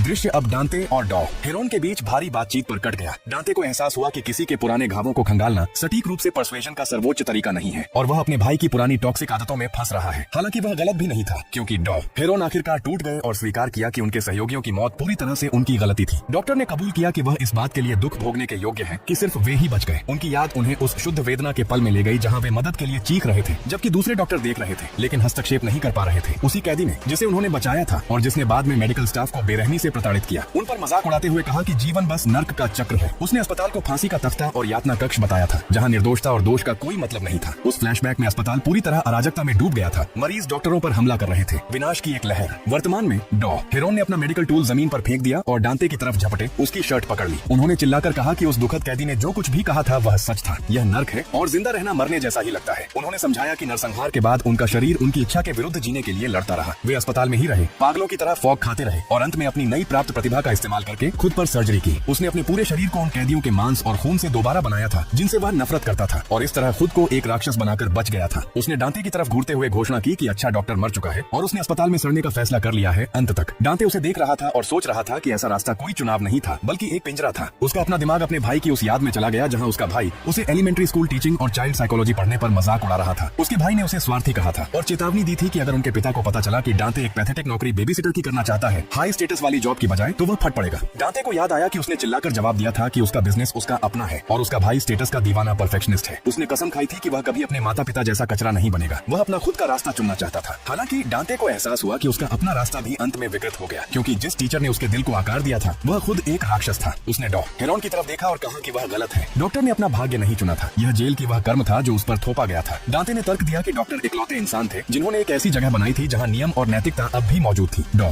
हेरोन ने तुरंत जवाब दिया कि उसे गांव की परवाह क्यों करनी चाहिए और डंपलिंग मास्टर उस गंदे डंप के लिए इतना ऑब्सेस्ड क्यों है। डांते ने जवाब दिया कि डॉक्टर ही वह शख्स थे जिन्होंने बूढ़े को सब कुछ सिखाया था। उसने डॉक्टर से कहा कि आप ही वह व्यक्ति थे जिन्होंने मास्टर को दिखाया था कि जीवन की कीमत है और लोगों को गरिमा के साथ जीना चाहिए। ये बात डॉ हेरोन के दिल को छू गई, जिससे उनका दिमाग सालों पहले अस्पताल के बाहर घुटनों के बल बैठे डंपलिंग मास्टर की तस्वीर पर चला गया। मास्टर ने अपनी जान की कसम खाकर कहा था कि वह पूरे इलाके को एक सुरक्षित गांव बना देंगे। उन्हें याद आया कि बूढ़ा रोज अस्पताल के दरवाजे के बाहर बैठता था, नई डंपलिंग दुकानों और बिजली के आने की खबर देता था। भले ही डॉक्टर बाहर नहीं आते थे, मास्टर डंपलिंग के बैग छोड़ जाता था और विनती करता था कि डॉक्टर भोजन न छोड़ें और याद दिलाता था कि डॉक्टर ने खुद उसे सिखाया था कि अपने शरीर का ख्याल रखना चाहिए। डॉ हेरोन को एहसास हुआ कि मास्टर की बात सच थी। गांव अब चमकदार और सभ्य हो चुका था। डांते ने उनसे पूछा कि उनका असली गुरु कौन था, वह राक्षस जो उनके जीवन को कंट्रोल कर रहा था या वह आदमी जिसने एक सभ्यता बनाई। इस सवाल ने आखिरकार डॉक्टर के दिल के चारों ओर बंधी जंजीरों को तोड़ दिया, जिससे वे हकीकत स्वीकार कर सके और बूढ़े के लिए रो पड़े। दृश्य फिर से गांव में शिफ्ट हो गया जहां बोन ईटर दोबारा उठ खड़ा हुआ था। मल्टी टाइगर अभी भी वन आर्म का शरीर कंधे पर लिए हुए जाने की कोशिश कर रहा था और बोन ईटर की बातों को समय की बर्बादी बताकर खारिज कर रहा था। लेकिन बोन ईटर ने अपनी जीभ से मल्टी टाइगर की टांग को पकड़कर उसे जमीन पर पटक दिया। वन आर्म का शरीर उड़ गया और जैसे ही बोन ईटर की जीभ उसे पकड़ने के लिए लपकी, मल्टी टाइगर ने बीच में आकर उसे रोक दिया। वह चिल्लाया कि वन आर्म उसका शिकार है और बोन ईटर को उस पर हाथ डालने की हिम्मत नहीं करनी चाहिए। मल्टी टाइगर ने अपनी तलवार से जीभ को काटने की कोशिश की, लेकिन वह बहुत सख्त थी। जीभ ने उसे पीछे की तरफ धकेल दिया, जिससे उसे ढाल और तलवार से तेजी से आने वाले वारों को रोकना पड़ा। अचानक जीभ मल्टी टाइगर के गले के चारों ओर लिपट गई और इतनी कसकर दब गई कि उसके चेहरे की नसें उभर आईं। उसे आतंक में एहसास हुआ कि उसके हमले उस पर एक भी खरोंच नहीं छोड़ रहे थे और यह वही बोन ईटर नहीं था जिसे वह पहले जानता था। बोन ईटर ने मल्टी टाइगर को एक तरफ फेंक दिया और वन आर्म की तरफ दौड़ पड़ा। डंपलिंग मास्टर ने तुरंत खुद को ह्यूमन शील्ड की तरह खड़ा कर लिया और चिल्लाकर लेगो से कहा कि लड़के को लेकर भागो। बोन ईटर हंसा और पूछा कि मास्टर हमेशा उसका खाना छीनने की कोशिश क्यों करते हैं। जैसे ही राक्षस ने बूढ़े को खत्म करने के लिए मुक्का मारा, वन आर्म ने अचानक अपना हाथ बोन ईटर के मुंह में ठेल दिया। मल्टी टाइगर चिल्लाया, सोचते हुए कि क्या वन आर्म पागल हो गया है और खुद को खाने के लिए दे रहा है। डम्पलिंग मास्टर रोने लगा और पूछा कि उन्होंने अपनी जान रिस्क करके उसे बचाया था, तो वन आर्म ऐसा क्यों कर रहा है। वन आर्म ने बस इतना जवाब दिया कि उसे अपना कर्ज चुकाना है। बोन ईटर ने वन आर्म के हाथ को जोर से काटा, स्वाद का आनंद लेते हुए और उसे भगवान की देन बताते हुए जो उसकी अनंत भूख से बचा रही थी। लेकिन जल्दी ही उसे एहसास हुआ कि कुछ गड़बड़ है। वह हाथ को चबा नहीं पा रहा था। जैसे ही वह काटने के लिए संघर्ष कर रहा था, उसके जबड़े में अचानक तेज दर्द उठा। एक झटके में डॉ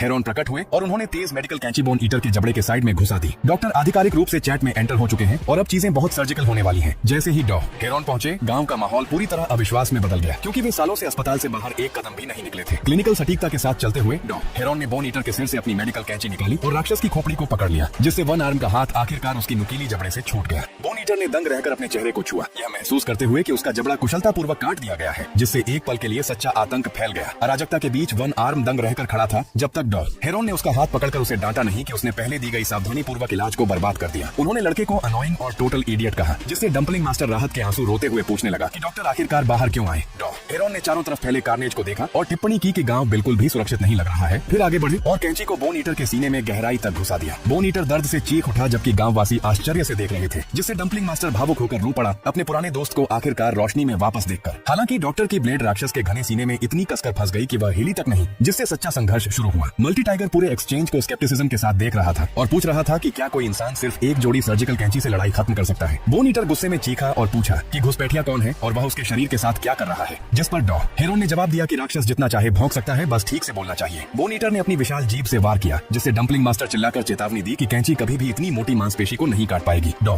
हेरोन ने उड़ती हुई जीभ से आसानी से बचाव किया और टिप्पणी की कि चाहे शरीर कितना भी अद्भुत क्यों न लगे, अंत में वह सिर्फ कोशिकाओं का एक ढेर भर है। वे मुस्कुराए जब बोन ईटर उन पर झपटा। उनकी आंखें पहले से ही उस सटीक मांसपेशी फाइबर और नर्व एंडिंग्स को पहचान चुकी थी, जिन्हें काटने से राक्षस को पूरी तरह अक्षम किया जा सकता था। जैसे ही उन्हें सही मौका मिला, उन्होंने अपनी कैंची चलानी शुरू कर दी और राक्षस के पास से गुजरते हुए तेज गति में जरूरी पॉइंट्स को काट दिया। डॉ हेरोन ने जीभ को उसके बेस से काट दिया, जिससे वह हिंसक रूप से बोन ईटर के गले के अंदर वापस खींच गई। राक्षस को बहुत देर से एहसास हुआ कि उसकी मांसपेशियां पूरी तरह से फट चुकी थीं। डॉ हेरोन ने समझाया कि अब वह जीभ सिकुड़कर उसके गले को घुटन पैदा करेगी, क्योंकि कट इतने सटीक थे। कटी हुई मांसपेशी फैलने लगी और बोन ईटर की ट्रैकिया को पूरी तरह ब्लॉक कर दिया, जिससे वह सांस नहीं ले पा रहा था। आतंक फैल गया। राक्षस की नाक से खून बहने लगा और उसकी आंखें गहरी घुटन भरी लाल हो गई, जिससे अंत में उसकी टांगें ढह गईं। बोन ईटर ढीला होकर जमीन पर गिर पड़ा। उसके शरीर के जमीन से टकराने की भारी आवाज ने उसके आतंक के अंत की पुष्टि कर दी। गांववासी खुशी से फूट पड़े। वे चिल्ला रहे थे कि राक्षस आखिरकार हार गया है और डॉ हेरोन को डेमन किंग कहकर पुकार रहे थे, जिन्होंने उनके घर को बचा लिया। वे सड़कों पर नाच रहे थे, एक दूसरे को गले लगा रहे थे। एक गांववासी तो खुशी के जोश में ट्वर्किंग भी करने लगा। मल्टी टाइगर हैरान रह गया कि इतना हाई लेवल का खतरा इतनी जल्दी समाप्त हो गया। डॉ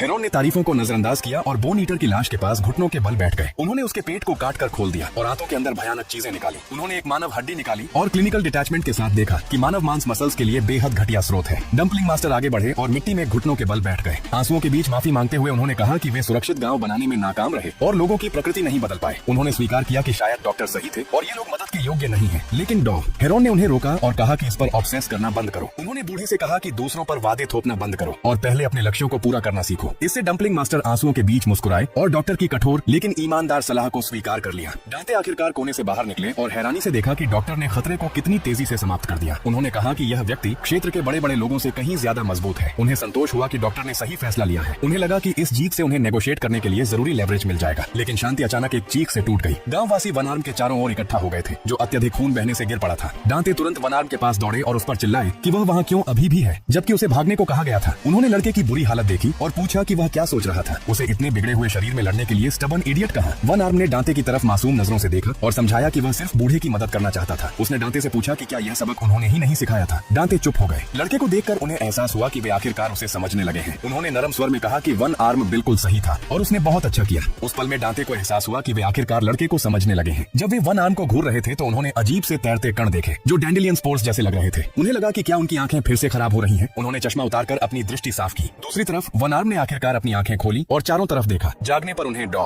हेरोन अपने बगल में बैठे मिले, जो चुपचाप लड़के के फटे हुए कपड़ों को सी रहे थे। वन आर्म ने कमजोर स्वर में कहा कि वे कपड़े उसके अपने हैं। डॉक्टर ने स्वीकार किया कि वह आखिरकार जाग गया है। डॉ हेरोन ने उसे गौर से देखा और पूछा कि उसकी असली उम्र कितनी है। उन्होंने समझाया कि जैविक दृष्टि से इतनी असामान्य रूप से मजबूत क्षमताओं वाले ज्यादातर लोग जेल में 20 साल से ज्यादा समय से कैद हैं। लेकिन वन आर्म की उत्पत्ति बिल्कुल ताजा लग रही थी, जिससे लगता है कि वह अभी भी एक बच्चा ही है। वन आर्म ने जोर देकर कहा कि वह एडल्ट है, हालांकि उसने माना कि वह कभी बच्चा था। डॉ हेरोन ने इस बकवास पर नाक भौं चढ़ाई। डॉक्टर ने कहा कि वे भी कभी बच्चे थे, जिस पर वन आर्म ने निष्कर्ष निकाला कि वे दोनों मूल रूप से एक जैसे हैं। डॉ हेरोन स्पष्ट रूप से नाराज हो गए और पूछा कि क्या लड़का इडियट है जो उनकी उम्र को बराबर बता रहा है? वन आर्म ने पलटकर कहा कि एक साधारण डॉक्टर को क्या पता, क्योंकि वह टीचर नहीं है। यह अपमान डॉक्टर को चुभ गया। उन्होंने तर्क दिया कि उनकी बुद्धि शायद वन आर्म के किसी भी टीचर से बेहतर है। वन आर्म ने बस इतना कहा कि झूठ बोलना बंद करो। डॉक्टर ने पूछा कि क्या वह इस चिकन कूप में बिना निकास के पैदा हुआ था? 45 साल पहले यह जगह बनी थी तो आश्चर्य नहीं होगा। वन आर्म ने स्पष्ट किया कि वह शुरुआत से ही यहाँ था, जिसे डॉक्टर ने अपनी थ्योरी की पुष्टि माना। मरम्मत किए कपड़ों को सीधे वन आर्म के चेहरे पर फेंक कर डॉ हेरोन उठ खड़े हुए और जाने लगे। उन्होंने कहा कि लड़के की रिकवरी स्पीड इतनी प्रभावशाली है कि वह जल्दी ठीक हो जाएगा। उन्होंने वन आर्म को वहीं रहने का निर्देश दिया और सिर्फ तभी बुलाने को कहा जब वह गैस पास कर सके। उन्होंने फ्लैटली कहा कि अब दोनों पर एक दूसरे का कोई कर्ज नहीं है। उसी शाम दृश्य अस्पताल के एक शांत कोने में शिफ्ट हो गया, जहां डॉ हेरोन खड़े थे और डांते एक नक्शे को देख रहे थे। डांते ने समझाया कि पारंपरिक निकास असंभव है, क्योंकि एक विशाल राक्षस आकार का डिवाइस है जो भागने की कोशिश करने वाले किसी भी व्यक्ति को मार डालता है। डॉ हेरोन को ऐसे राक्षस के अस्तित्व पर शक था, लेकिन डांते ने जोर देकर कहा कि उन्होंने खुद उस भयानक चीज को अपनी आंखों से देखा है। उन्होंने नक्शे की तरफ इशारा करते हुए कहा कि उनका इरादा सेंट्रल हेडक्वार्टर पहुंचकर एडमिनिस्ट्रेटिव ब्यूरो से मिलने का है। डॉ हेरोन ने चेतावनी दी कि ब्यूरो किसी कैदी का पक्ष नहीं लेगा, लेकिन डांते अडिग रहे और बोले कि चाहे आग लगानी पड़े या बुरी तरह फेल होना पड़े, उन्हें कोशिश करनी ही होगी। उन्होंने तर्क दिया कि ब्यूरो ही एकमात्र वे लोग हैं जो बाहर निकलने का रास्ता जानते हैं। जब डॉक्टर ने पूछा कि फॉग से पहले ही जहर खा चुके शरीर को डांते कैसे हैंडल करेंगे, तो डांते के गाल पर पसीने की एक बूंद बह गई। उन्होंने थ्योरी दी कि स्रोत से दूर जाने पर वे छोड़ सकते हैं। उन्होंने फॉग की तुलना ड्रग से की, जो सिर्फ इसलिए एडिक्टिव है क्योंकि आसानी से मिल जाता है। उन्होंने उम्मीद जताई कि उनके पिता, जो वैज्ञानिक हैं, सच्चाई सामने आने और बड़े जन आंदोलन के बाद विशेषज्ञों को इकट्ठा करके इलाज ढूंढ सकते हैं। इसलिए डांते ने मिस्टर हेरोन से चिंता न करने की विनती की, लेकिन हेरोन ने उन्हें रोक दिया। डॉ हेरोन ने डांते से कहा कि वह आईने में देखे। डांते टॉयलेट में गया और जैसे ही उसने आईना देखा, उसके मुंह से एक भयानक चीख निकल गई। उसकी एक आंख पूरी तरह से तेज नीले रंग की हो चुकी थी। डॉ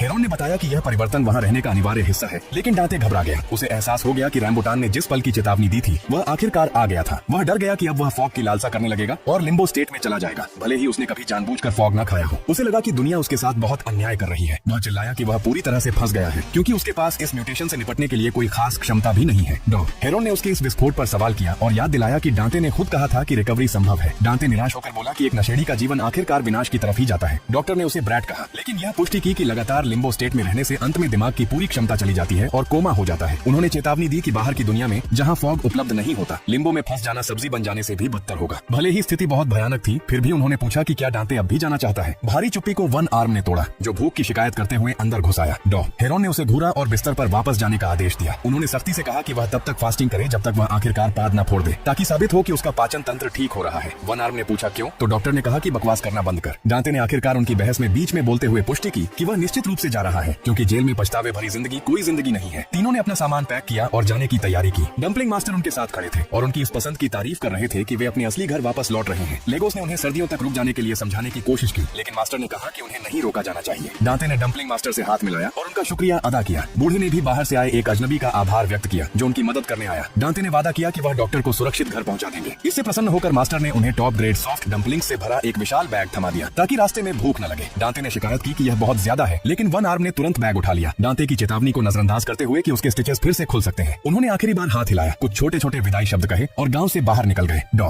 हेरोन रुक गए और डम्पलिंग मास्टर का हाथ देखने को कहा। उन्होंने पुराने सर्जिकल निशानों को ध्यान से देखा और माना कि उस समय उनकी स्किल बहुत खराब थी। उन्होंने वादा किया कि अगर दोबारा मिलना हुआ तो वे उस हाथ का ठीक से इलाज करेंगे। इस अंतिम बातचीत के साथ वे गांव को पीछे छोड़कर चले गए। दूसरी जगह भूरे बैग को सिर पर ओढ़े हुई महिला चुपचाप बैठी थी। वह डॉक्टर और टीचर के दिलचस्प कॉम्बिनेशन के बारे में सोच रही थी। उसका फोन लगातार बजने लगा, जिससे उसे थोड़ी नाराजगी हुई, लेकिन आखिरकार उसने फोन उठा लिया। उसने कॉलर को बताया कि वन आर्म वाला लड़का अफवाहों जितना मजबूत नहीं था, लेकिन मरा नहीं, क्योंकि उसने शायद एक दोस्त बना लिया है। दूसरी तरफ से व्यक्ति हंस पड़ा और सोचने लगा कि वन आर्म जैसा व्यक्ति दोस्त कैसे बना सकता है। कॉलर, जो पहले वाला लाल बालों वाला आदमी था, एक विशाल इमारत के सामने खड़ा था। इमारत के एग्जिट से मोटा और डरावना फॉग का बादल निकल रहा था। वह इमारत की तरफ बढ़ा। उसके दिमाग में सिर्फ एक अंतिम सवाल था, कितना फॉग बचा है। कृपया लाइक बटन दबाएं, कमेंट करें और सब्सक्राइब एंड